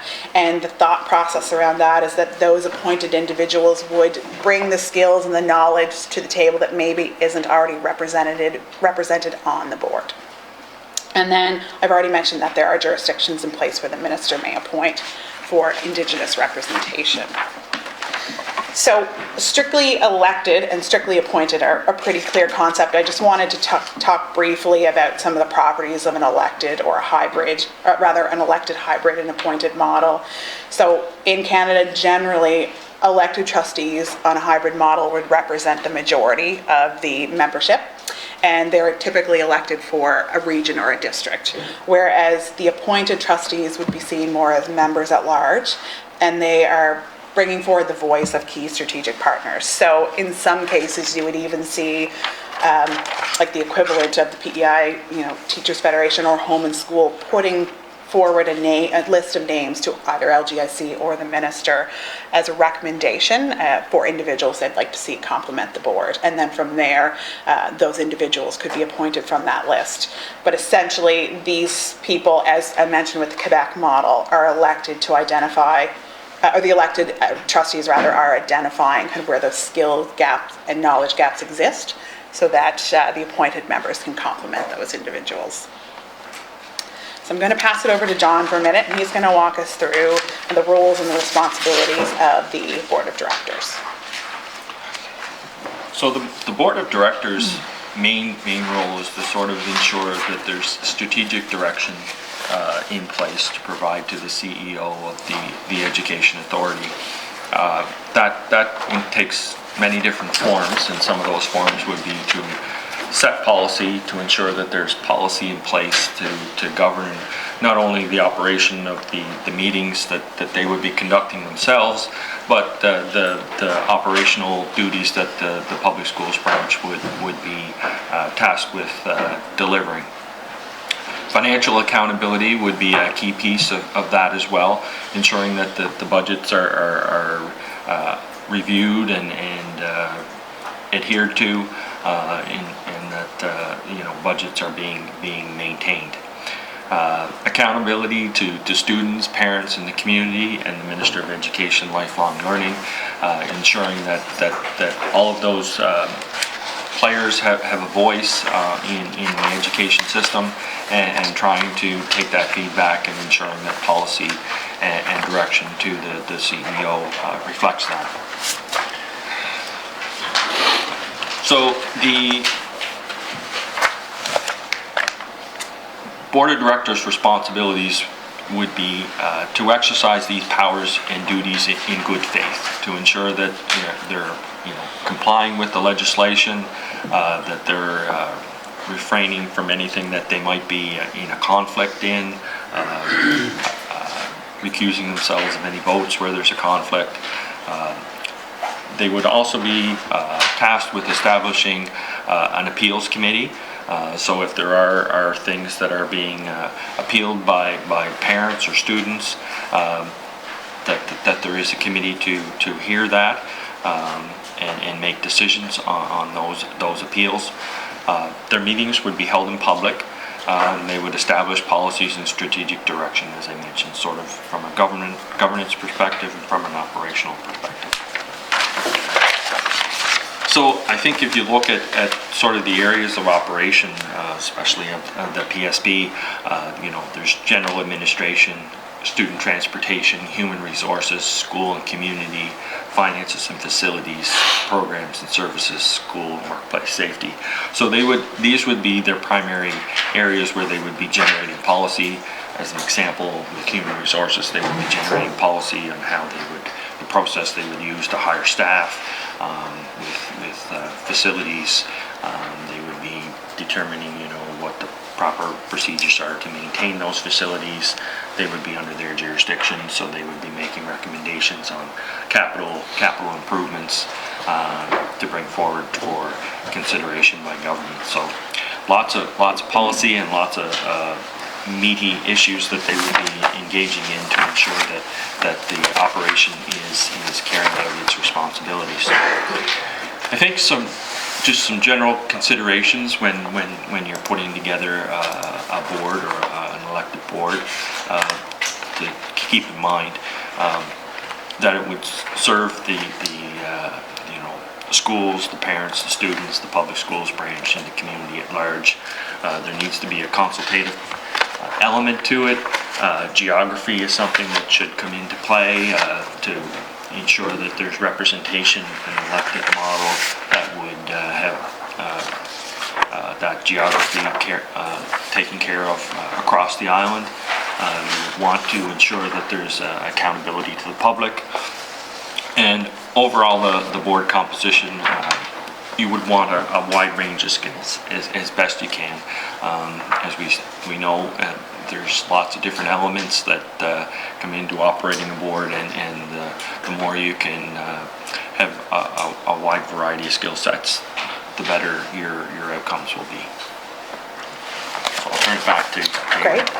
So we'll take a look now at the public engagement activities that are planned.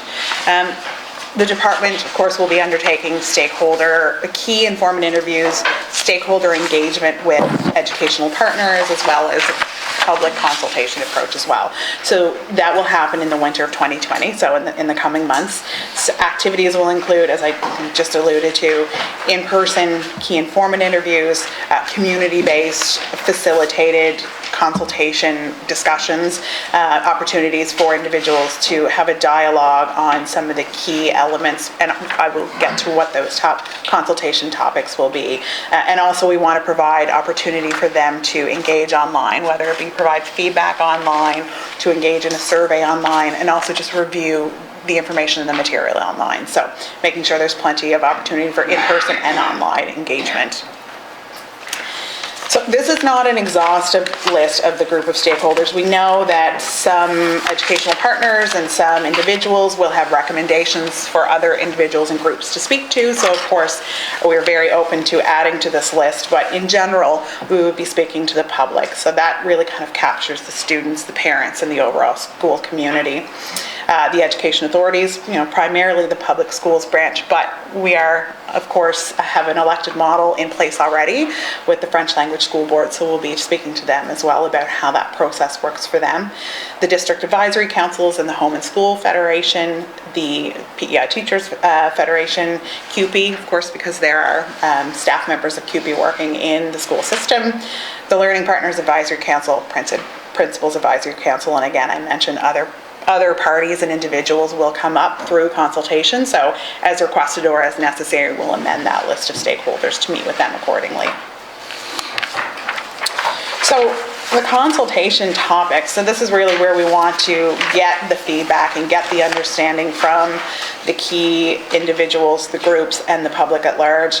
What type of skills and knowledge makes for an ideal candidate? So when we talk about potentially amending the eligibility for candidates under the Act, we would want to understand what type of skill sets, what type of parameters we would want to have in place for ideal candidates. Also, we would want to understand, what type of geographical representation we want these members to represent. Do we want it to be based on provincial electoral districts, the families of schools, or the district advisory council model, which seems to work really well? There's, of course, as I mentioned, under the appointed model, opportunities for members of the public at large. So understanding from the people and the partners what that would look like, what that structure would look like. Leveraging online voting to increase voter turnout, and I'll speak to that a little bit more in the upcoming slides. how to increase engagement with our stakeholders, the value of appointed members, and if there is value in having appointed members as a part of the board composition, and then the minutiae, the detail on election processes, the timelines, and so on. So this is another major finding that we'll want to come to as a result of consultation, and that's encouraging candidacy. I know this is a bit of a busy slide, but I can draw your attention to the third and the fourth column where it looks at acclaimed and appointed individuals, and you'll notice that those numbers are quite high.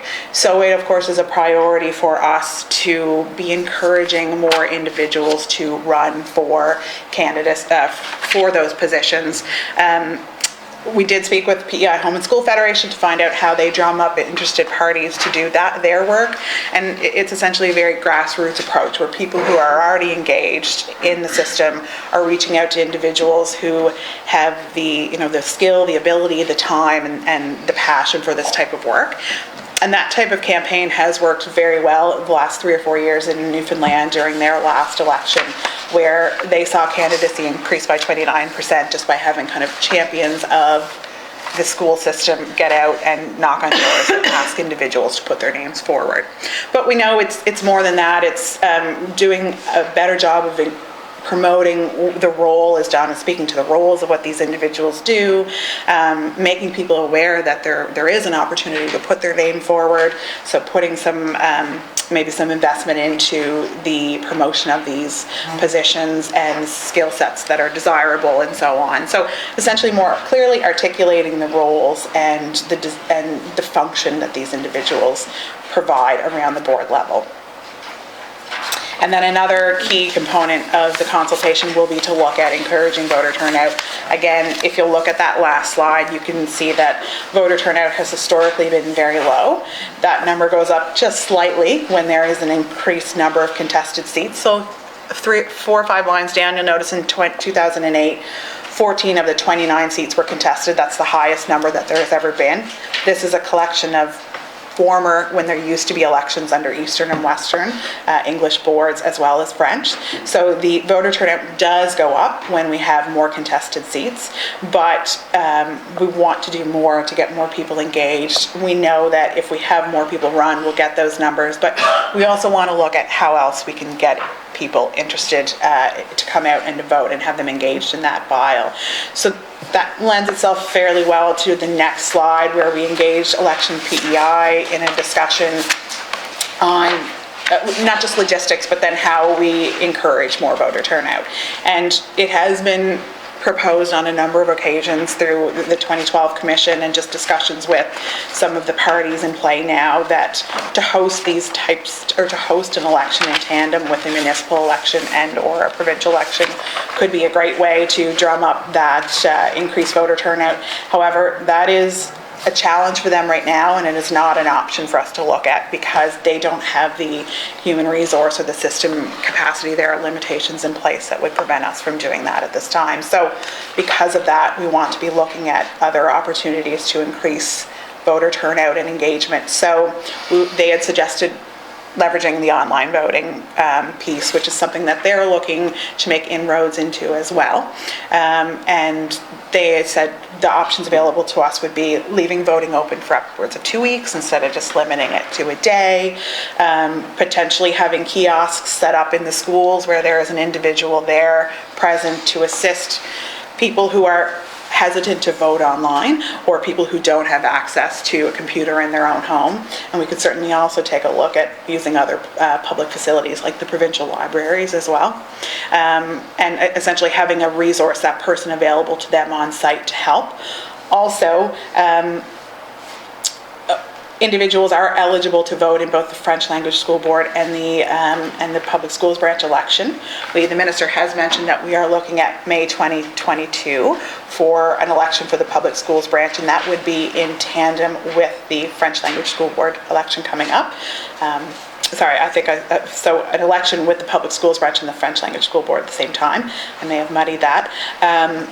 Sorry, my apologies. So right now, historically, Elections PEI told us that there are we lose voter engagement in terms of people aren't really willing to go to one location and vote for the French language school board and then go to a second location to vote for the public schools branch. So doing an online voting would capture both of those votes at the same time. So we wouldn't be losing eligible voters because of a location-based voting or a ballot voting on the day of.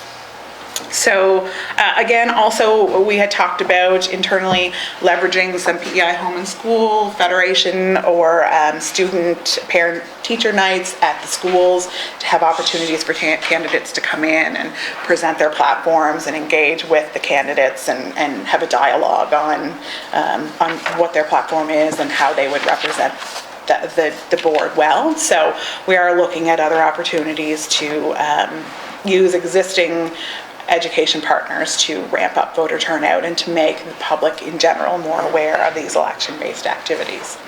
So that's the end of the presentation, so I'll hand it back for any questions. Sunny? Thank you. Thank you very much for the presentation. I just had a question, and just to bring in the municipal elections, the last municipal elections, where they went under the new Municipalities Act. So the candidates had to go door to door like we do as provincial. Would that be considered under elections PEI, where the individual seeking that district would go around that district to introduce himself and campaign? Or that is an activity that would certainly be eligible. Well, it may be a way to generate more interest and get people out to vote, right? As we saw in the municipal elections, a lot more people come out and voted. That's right. Where instead of having it a one-night affair and 15 or 20 people show up. Yeah. So it's just something. And I know it probably would be difficult to run it in tandem with the other elections, but thank you for all your work. Ola? Thank you. I was just looking at the pages you represented. The mandate letter refers to having this board to further collaboration and communication between school boards, etc. When you look at the role and mandate, there's some lofty goals there. The board will provide strategic direction, set policy, financial accountability, and be accountable to everyone. I don't quite get it. What are they actually responsible to do, this elected board? So the elected board would be essentially responsible for overseeing the organization, similar to any other board of directors of a corporation. Essentially, the public schools branch would be considered a crown corporation. So that board of directors would be giving policy direction to the entity through the director of the public schools branch to carry out strategic direction and policy in regard to the operation of that organization. And then that the director would be tasked with taking that policy and implementing it through its staff to ensure the efficient and effective operation of that to achieve its goals. So some of that would include ensuring good financial management, ensuring that you have good policies in place to ensure you're staffing your organization effectively, that you have good student policy components that allows your schools to function well. So they would be giving that high level direction to allow that organization to have that policy direction and functioning guidance to achieve its goals. Ola?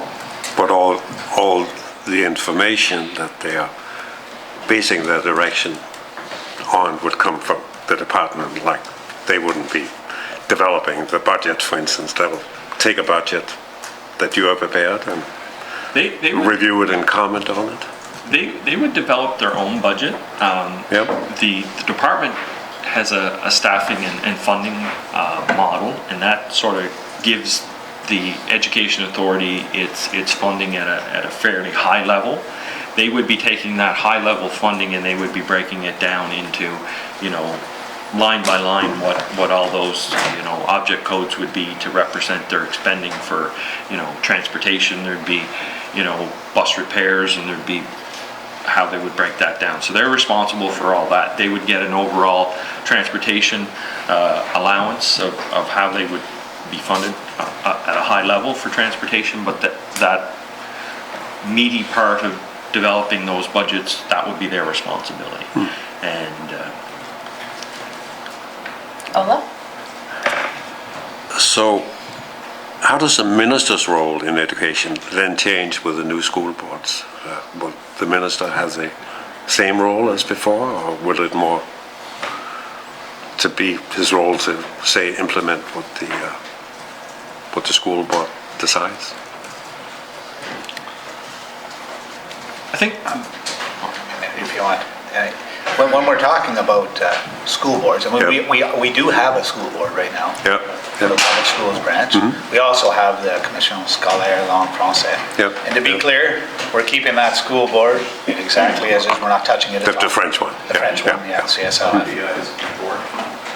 LPI is a board. Well, and Health PEI is board as well. But, so with the public schools branch right now, I mean, we interact with the public schools branch, you know, through the director who's guided through the board, right? And so when we, for example, put out a budget, right now we do the calculations and say, you know, we're going to give this much money based on this much head count because we want, you know, say 40 new teachers. And when we give that money to the public schools branch, the director works with the board and they decide how that's allocated amongst the schools. And there's something called a minister's directive that allows them to gain guidance on how to do that. But it wouldn't really, the role of the minister wouldn't change. It would just mean you have a board that's perhaps more diverse geographically, with more experience, might represent more stakeholder groups directly if we were with a hybrid board, you know. And so in theory, and this is the whole point of an elected school board, it's an improvement, right? And that's how it engages communities by representing potential. Hopefully, it'll represent more stakeholder groups and more geographic regions. And it really, I think, I mean, the people of Prince Edward Island are that's the reason it was in the last election platform, why it's in my mandate letter, saying we want this because of experiences in the past. For example, with the school review process. You know, there were schools that were going to be closed, but they didn't feel like they had representation on the board that was making the decision to close the school or the recommendation to close the school. In that case, the minister still had the final say, and it would be the same in the future. Yeah. Ola? So does improvement include having, for instance, teachers and students on the board? Is that the plan? Potentially it could. It would all result of, essentially we're waiting to hear what they're going to tell us through consultation. We want to know what individuals have to say. Do they want representation from students and from parents and from teachers on the board? And certainly there are jurisdictions that have those individuals represented on the board, but we don't want to model ourselves strictly off any one other jurisdiction. We want something that's going to be suitable for Prince Edward Island and that's representative of what the stakeholders want, and so we'll be very keenly listening through the consultation activities to inform that. So you're considering getting more engagement by students, for instance, with lowering the voting age to 16 as the government did for what was called proportional representation. Right, and again, certainly, if that's what is heard through stakeholder consultation, then that's certainly something that we will be entertaining. And maybe just to talk about these consultations, we're planning on, as was mentioned in the slides, Erin talked about, there'll be a survey you can fill out, and one of the questions could be, would you like to have people 16 and over vote in school board elections? That could be one of the questions on the survey if we think it should be included. Maybe we will. You brought up that suggestion. There'll be written, you can submit just written input, right? We'll also probably, it sounds like, do a sort of a workshop style model similar to what we did with the water withdrawal regulations. I think you were at one of those where you have, you know, posters on the wall with a question posed and you place a dot, whether you agree yes, no, or neutral, and use those to inform a recommendation of what the school board could look like, right?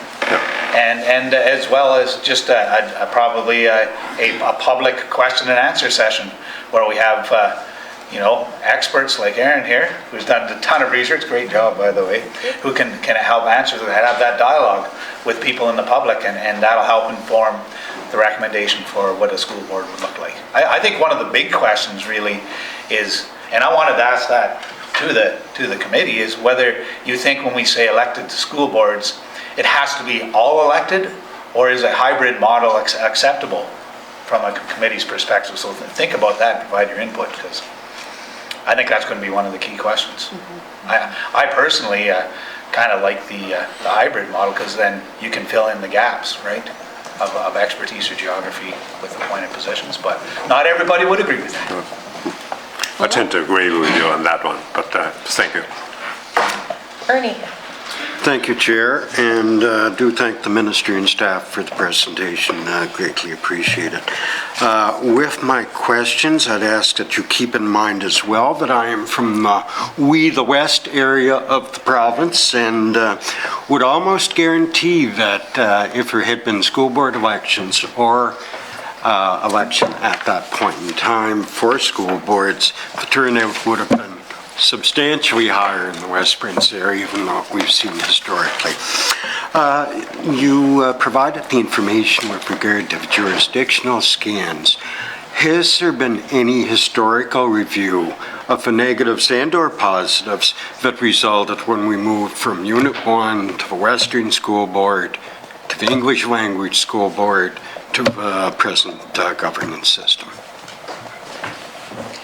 There hasn't been a review. Certainly, we have been tracking a lot of the historical comments that were received from one model to the next, but there hasn't been any real data-driven analysis done based on that. I think just demonstrates or the biggest demonstration there is how well the boards functioned as they moved from one model to another, or as the districts amalgamated. And so we understand that there has been challenges with elected boards in the past because of the prior history shows us so, but we haven't done any real deep dive analysis on that. Oh, sorry, Ernie. Thank you, Chair. So I guess with that, is that something that would be difficult to undertake? Because I think as we go into the consultation process, consultation phase, and I look at slide number 20, the consultation topics, I think one of the things that needs to be put out there, are we looking at one board province-wide? Are we looking at more than one board? If so, what areas would be encompassed if there was two boards or more than two boards? And if that was one of the consultation topics, to be able to provide that information, okay, this is the positives that we saw when we had the Unit 1 board, and I'm just using that as an example. This was the positives that we saw when we had the Western board as opposed to the Unit 1 board, or the negatives, to have that information, to be able to put out there so that when you are having that consultation, when you're receiving that feedback, that information, that the ones that you're going out to meet with, that they have that, and they can digest it, and they can take that into consideration when they're making their feedback during the consultation process. One of the things, I believe, they had brought it forward, and thank you, Chair, was with regard to the role of the board and the budget. And again, as I understand, when we look back previously to the Unit 1 board, the Western board, that each of those boards would have been given a budget to operate under. And again, as I understand it, and it'd be interesting if we do look historically at it, but that those boards operated consistently within their budget. So that's just a comment. I think it'd be something that would be quite interesting to take a look into. And also, if we if you do go down that road of looking at the history of the amalgamation of boards, what have you, is to look at the rationale for centralization. And I'll be honest, that is a real issue, a concern in rural areas, certainly in the West Prince area, is that what resulted here was centralization, that we lost our voice, that we lost control, if you like. And I think that it is a real concern without a doubt. The last comment that I would have right at this point in time anyway, Chair, is with regard to 23, slide 23, elections PEI feedback. State's first bullet, are not able to administer school board elections. I hate that are not able to. Let's look at it from a different avenue, if you like. What would it take to be able to deliver this rather than just making a blanket statement that we're not able to? And I think that that should be put back to elections PEI. As to my previous comment about during the school review process, yes, voter turnout without a doubt would have been substantially higher than what we've seen historically. With that though, without a doubt, we do need to look at different ways to engage the public in school board elections. And I think that this is certainly one of them, probably the best one, but that we do need to look to in elections PEI, not that you're not able to, but what's it going to take to enable you to do that. So anyway, thank you, Chair. Gord? Yeah, thanks a lot. I think this, to me, I look at it as like accountability, really. You know, as an elected school board, how does the accountability scale fall between that? From the minister's role to the school board. And I'll give you an example.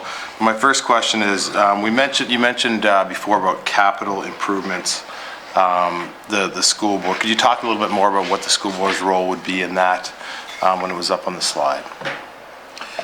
So in regard to capital improvements, anything under $10,000, the Education Authority would be responsible for doing themselves within the budget they've been allocated. In excess of $10,000, there's really two components. There's a repair program that the Department of Education works with education authorities to deal with, and then there would be, you know, major school renovations or new school construction. Those would be based on you know, consultation and priorities that would be set by the board of directors of those organizations, and that would be submitted to the department for consideration. So the public schools branch each year would submit a letter to the department identifying what their capital priorities are, you know, and that then would be costed out, and a determination would be made if that can be included or can't be included in that year's capital budget. So they would be part of the consultation process. Minister, who did you consult with when you did invest the $5 million into West Royalty School Development just recently, and that before that went into the capital budget? Who did you consult with on that?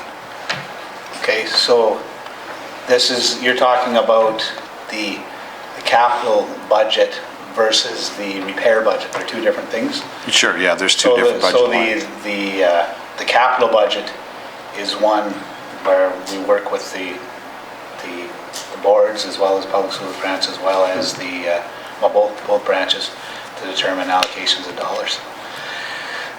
With the repairs, it's very specific, right? There's a list of repairs, and when it comes to expansions of schools, I mean that list could be never-ending potentially, right? But yeah, we work with boards, the legislative or the education authorities, and that's how we work it. Yeah. Who did you consult with specifically about West Royalty School when you made that decision not to proceed with the investment there? So I worked directly with Public Schools Branch, so Parker Dermott was the director there. For example, we had discussions there. And I actually went out to the school, and albeit a very quick tour at the time, I did have a tour of the school. I did not meet with the home and school there. But yeah, those were some of the people I talked to, as well as, of course, staff within Department of Education and Lifelong Learning, various levels. Because, sorry, people in my area, I didn't hear much about elected school boards going door to door, but I did hear about that school expansion and some various different plays that were in play to move kids from different areas, and they weren't very happy about that. So my question is, Erin, do you think an elected school board would have helped provide a further assessment piece in this decision? That's a tricky question, very pointed question. I think certainly it would provide a more clear public opinion on whether or not this is wanted or not. Gord? Yeah, and so it comes back to accountability. I want to make sure that we're going down this road, that the elected school boards, it's not just for political purposes versus different timing, that there's actual, that list of policies that they're going to be working on helps the student improvement life and helps students in the long run. I think at the end of the day, really at the end of the day, the minister is accountable. You could provide a parallel with Health PEI, and they're a board that looks after operations. At the end of the day, the Minister of Health has to answer to the decisions of Health PEI. And at the end of the day, recommendations come through from the Board of Directors of Public Schools Branch, but as the Minister of Education, Lifelong Learning, in conjunction with the different committees of Executive Council, we're the ones who have to make the final decision. So, and we saw that with the school review process as well, right? The board at the time for Public Schools Branch made recommendations, and they were overturned by the government of the day. So it's and I think what happened there is,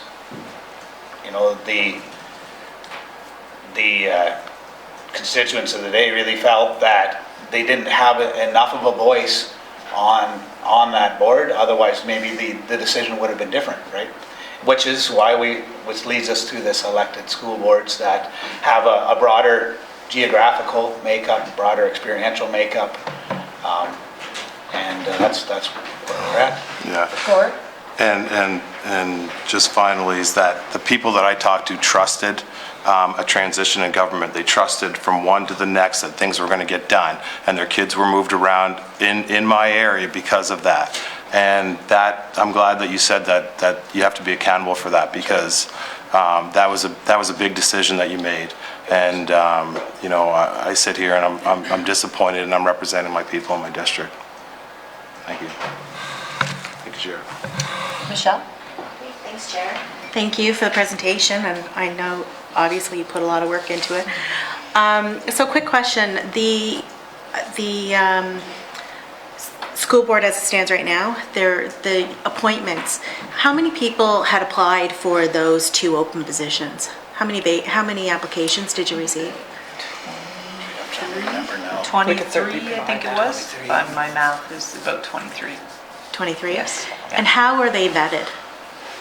So we go through them and just, the application process, we go through them, and then it's taken to cabinet. It's made in executive council at that level, and then they make the decision on who would be chosen for those positions. Michelle? Thank you. And so when it gets to cabinet, approximately how many people has it been whittled down to? If you had 23, like how many would have gone to, how many recommendations would have proceeded, or was it just one for each position? Well, they would see the list of the 23 names. They would see all the names. So Okay. they would, yeah. And well, I guess it's more so because it is a ministerial appointment, correct me if I'm wrong, right? And it's a ministerial appointment, so it's kind of, to take it to cabinet just to get their view on it as well. So it would have been whittled down at that point and then sent to cabinet. Michelle? Okay, and so so it's a ministerial appointment, but I'm assuming that there's more people involved in looking through the applications, or is it just the minister that looks through the applications? The way ministerial appointments work is at the end of the day, the engaged PEI process brings the names to me. Yeah. I look at the names, I choose the one by whatever processes I deem necessary. And in this case, for a little added, I don't know, visibility, or I believe this one did go to CCOP, which is the Cabinet Committee on Planning and Priorities, and they also reviewed the choices. But at the end of the day, a ministerial appointment is a ministerial appointment, and comes back to the minister. Okay. Michelle? And so what criteria did you use to select the two positions? For the current board of directors? Well, given that it is a small board, right, of 3 people, the deputy is the chair, and then the 2 appointments, I was looking at primarily experience with education, people who had that experience, hopefully recent experience, that could bring that to the table. And I was, hopefully they could represent the island as a whole. You're quite limited when you only have 2 appointments to do that. And so that's why, I settled on 2 former school administrators who they're fairly recent retirees, and who I felt that had the scope of knowledge across the island geographically, as well as across the different levels of education, to provide that sort of oversight that a board does with the public schools branch. Michelle? Okay, thank you. Thanks for that clarification. So in the school system, there's a lot of different issues and there's lots of concerns. Why is an elected school board such a priority to this government? Okay, well, I can speak to that. Well, I think what we're trying to do is we're trying to, give communities a voice, right? And we want to make sure that a school board is diverse, geographically experienced, it represents all stakeholders as much as possible. That way, we make the best decisions going forward.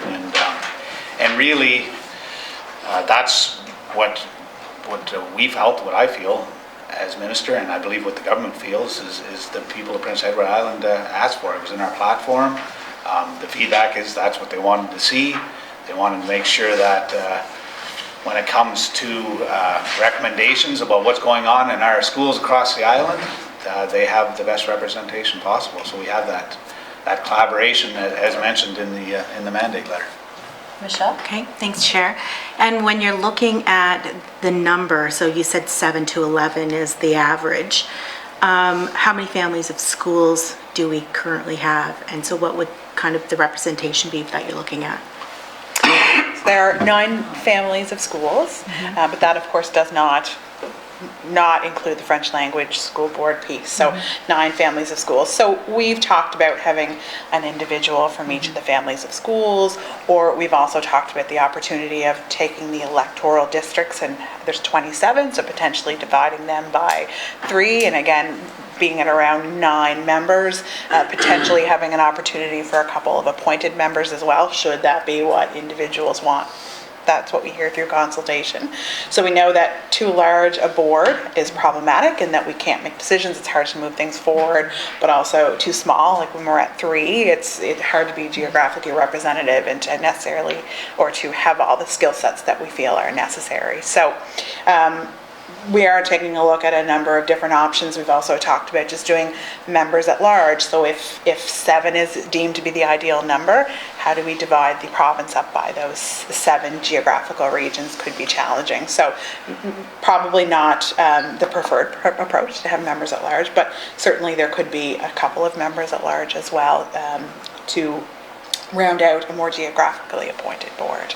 Okay, thank you. And just one final, I think it's more of a statement. In the 2017 school review, the Colonel Gray family of schools and the Charlottetown Rural family of schools were merged into one family of schools, leading to a huge population of students under one family of schools. So I'd like to highlight that specifically, because the way that you're looking at representation, if you're looking at it from family of schools, then it would be you have a huge population sitting We're on aware one of the family of challenge, schools. yeah. Okay, Yeah, thank you. certainly. All right, thank you very much. Michelle? I'm good, yeah, thank you. Yes, thank you, Chair. Just going forward, I think that, the consultation process and as large of participation in that process is extremely important. Just wondering what route you're looking at as far as getting the information in, when the consultations are going to be taking place, how you can do the online questionnaire, things along that line. We are looking at bringing in a third party to do that, so it's an impartial process. So they would be responsible for coming up with the number. Well, we would ideally like to have at minimum one session in each of the counties, but determining the appropriate number of sessions and the locations, doing the promotion for those particular activities and initiatives. But we'll certainly be leveraging the Prince Edward Island website and the new online consultation component that the communications piece that the communications team had just released, or the web-based team, I should say. So we will be doing, classic social media promotion and working through all the traditional news media channels in order to get that word out there. But we'll be leaving the specifics up to the vendor, the facilitator, to do that. Okay, just one. Thank you for that answer. Has consideration been given, and I would hope that it has or will be, with regard to the parents' councils, principals' councils, newsletters going home with students, just to get that information out there as to how the consultation process is going to take place and how you can provide your feedback, your input. I think it's very important. So the more avenues that can be utilized to do that, the better, in my opinion. Thank you. Thank you, Chair. Heath? Yeah, just to follow up on the member's question. So when the two individuals were hired, did we actually follow the Public Service Commission kind of policy and procedures in that? Was it advertised or was it just? So we followed the Engage PEI policies and procedures on that one. Yeah. Heath? Just on your policy and procedure areas, again, in PSE board, general administration, student transportation, that slide deck, is the school food program, would that be a part of this as well? The school food program, I think, will be part of, if it does morph into a nonprofit, it would become their responsibility. I think where the board of directors or the entity would come into place is they would have a contract with that nonprofit to deliver that service, and that would also be the same for the CSLF. So we have the lunch program, we have elected school boards, we have universal pre-K, and we have school infrastructure, all on your plate. What's the priority? Well, we're hoping for a really good year. Everything, yeah. I mean, what's the priority? I mean, I want to accomplish all of them on the timelines that we've communicated. I think that they're ambitious, but I think if the one that's going to be out over multiple years really is the school infrastructure piece. Obviously, there's different phases where you got to plan and then design and then implement. But when you're talking about the other three, the early childhood and the pre-K, and then elected school boards, and of course the school food. We got a lot on our plate, no doubt about it. I'm hoping specifically those three. I'm hoping we're going to. That's the plan. I mean, we're going to try the elected school boards. We're going to have the model ready and decided on for the fall, and then hopefully we'll have the legislative changes in 2021 in the spring session. And that's when we're going to do the educational governance piece. For the pre-K, that's the plan, is pre-K in fall 2020, and same with the rollout of the school food program. So fall of this year? Yeah, yeah.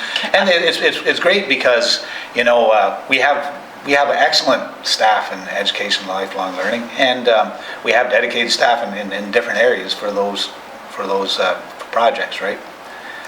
So it's like the people looking after the early childhood are not the same ones doing the school food program, put it that way. I'm going to interrupt here for 1 second. We are on bot time. We've got a couple of members who have to go. So we're going to limit questions at this time to members of the committee, and hoping to wrap up here in the next few minutes if we can. So FYI. Heath, did you? I'm good, thank you. Okay, so I guess that leaves me for questions, and I will try to keep them brief. So in this day and age, more than ever, improved student outcomes should be at the center of everything that the department does. So, and as a teacher, you know, and as someone knocking on doors, I've never once heard that elected school boards were a priority. That's just in my district.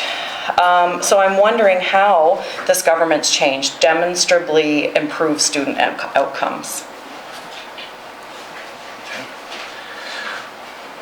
Well, I think really, if you want to link it back to student outcomes, you have to look at communities, right? And where the elected school board ask, I believe, really comes from is when the schools in communities attempted to be closed, and people really, when that's a pretty fundamental thing. When the school board is making a recommendation to close schools, they wanted to make sure they had a voice at that table, because people feel that students learn the best in smaller schools in their home communities, and I think they felt that's the best student outcomes, when they can be close to home with shorter bus rides, in an area they know, and within their communities. So that's how I would link it to student outcomes, for sure. And of course, that is extremely important, students learning in their own communities. I just thought, you know, I'm kind of looking at, you had said that they would be a voice for the community. And I felt and heard that we had those with the DACs, the District Advisory Council. So I'm wondering, who is the department staff person for the District Advisory Councils? Because from what I'm hearing is they have not met at all. Well, not from what I'm hearing. I know for a fact they have not met this to date. So I'm wondering who the staff person is for this. Should they be here today? Why they haven't met this fall? You know, the interviews will be actually this week. So for the person for that position. So why wasn't that done for the fall? There were a few factors with that, but it's just, I think, with everything with where we were going with, as Heath McDonald already said, we have so many things on the go, and then with the elected school boards, we were doing the jurisdictional scan, and at that time, to be truthful, we didn't know where we were going with that, if it was going to be up and running, and would there be a need for DACs then if the elected school boards came into play. But we know that we still value that, and we've communicated with the DAC community and the DAC organizations, and we're actually having a meeting in January. Even if the person's not hired and in place, we're still going to commit to a meeting in January. So the District Advisory Council's elected school boards deal with completely different things, right? Because we were told the elected school boards are dealing with operational, you know, the bigger picture things. So what happens to those really crucial, important things, like an extra bus at West Ave, so that kids can get to extracurricular activities? What happens to all those really important things for each individual family of schools? I fear they just get shifted aside, you know, that there is no place for that voice anymore, is a concern that I have. So I think as we go forward through this process, there'll be, you know, we'll be welcoming input on that, whether, you know, even in an elected school board model, should the DACs continue to exist, you know, should there be other changes to, you know, the education sort of oversight model, where we have Principals Council now, and we have the Learning Advisory Council. Should there be some amendments made to that, depending on what the feedback is and recommendations would be for an overall change to the public school branch. But I think, you know, those issues, you know, will come through the consultation, and I think will help inform what the structure would be on a go-forward basis. And an important piece to that for me is to make sure that there is youth, there are students represented in this at all times, and that they not just be a token youth. We have that we value their leadership and their input. That, you know, just 2 cents. Any more questions? I just want to address, like, so your example of, you know, where there's an extra bus needed for, I mean, that's the sort of the request that would come up through the public schools branch, and then be communicated through the board. They get through right now they go through the DAC, well, they did go through the DACs, and the DAC representative would bring that to the public schools branch. Right now, as far as I know, there is no voice there. Now, the Teachers Advisory Committee, which was formed in my previous role, and that was of all the family of schools because there weren't teachers on the DACs. We met actually just before Christmas, and a lot of those same issues came, like they're coming right from the, you know, they're right in the front lines, and they're coming with their needs and bringing them to us. And like the minister said, I probably get calls like that almost probably 3 or 4 a day, and we deal with them. Like if they haven't been dealt with, I will call the PSB or the CSLF and we'll deal with them right away. So it's not that they're not being heard, because they just have to pick up a phone, and we've been very accessible that way. And that's fabulous. Yeah. Thank you for that. Yeah. My concern would be the people who don't have the means to make that phone call, don't have the confidence to make that phone call, don't have the ability or the knowledge to make that phone call. They had a place for their voice, and now they don't. Well, and to your point, so we're looking at elected school boards, and right now, no plans to get rid of the DACs. They definitely need to start meeting. I think we can all agree on that. We also have the PEI home and school, which play an important role. And so the elected school boards, I think we need to look at how we include the home and school and the DACs. On the elected school boards, Erin had mentioned, you know, this idea of members at large, or there's the idea of a hybrid model, you know, where one spot is kept for a representative from the DAC and one from home and school, that home and school and DACs choose maybe, those sort of things. But that's what we need to look at the when it comes to these elected school boards, how we make sure that all the proper voices are represented, and in an efficient fashion as well. And, you know, and if anyone has feedback about over-governance, I mean, that's valid as well. I've had a little bit of that, right? So not everybody thinks the DACs should continue to operate, because they say, we got a home and school, we got a board, why do we need the DACs? But at this point, as far as I'm concerned, I think we do need the DACs, and we're going to keep them.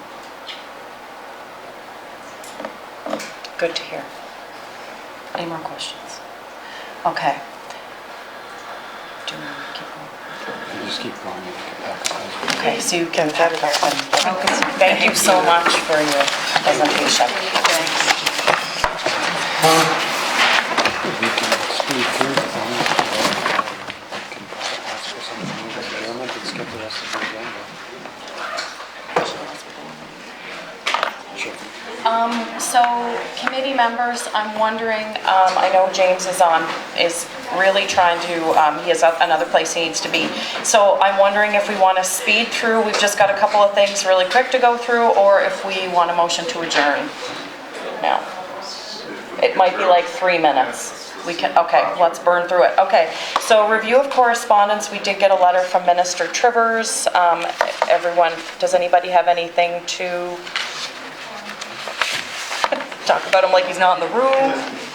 Where did my letter go? Does anyone have anything that they would like to bring up?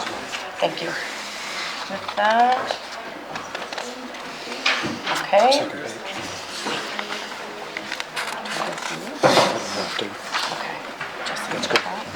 Okay. Review of scheduling. Next week we have Erin Johnson and Terry McAdam coming in to brief us on the sexual violence and inappropriate behavior in the school system. And on the 21st we have school nutrition programming from John Pritchard. As well, we may have some other things coming down the pipeline, nothing official yet. Is there any new business?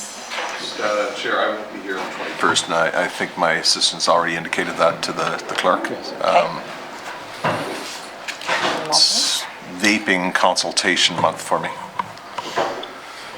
Okay, all right. So, no new business? Can I get a motion to adjourn? James? Shall I carry? Carry.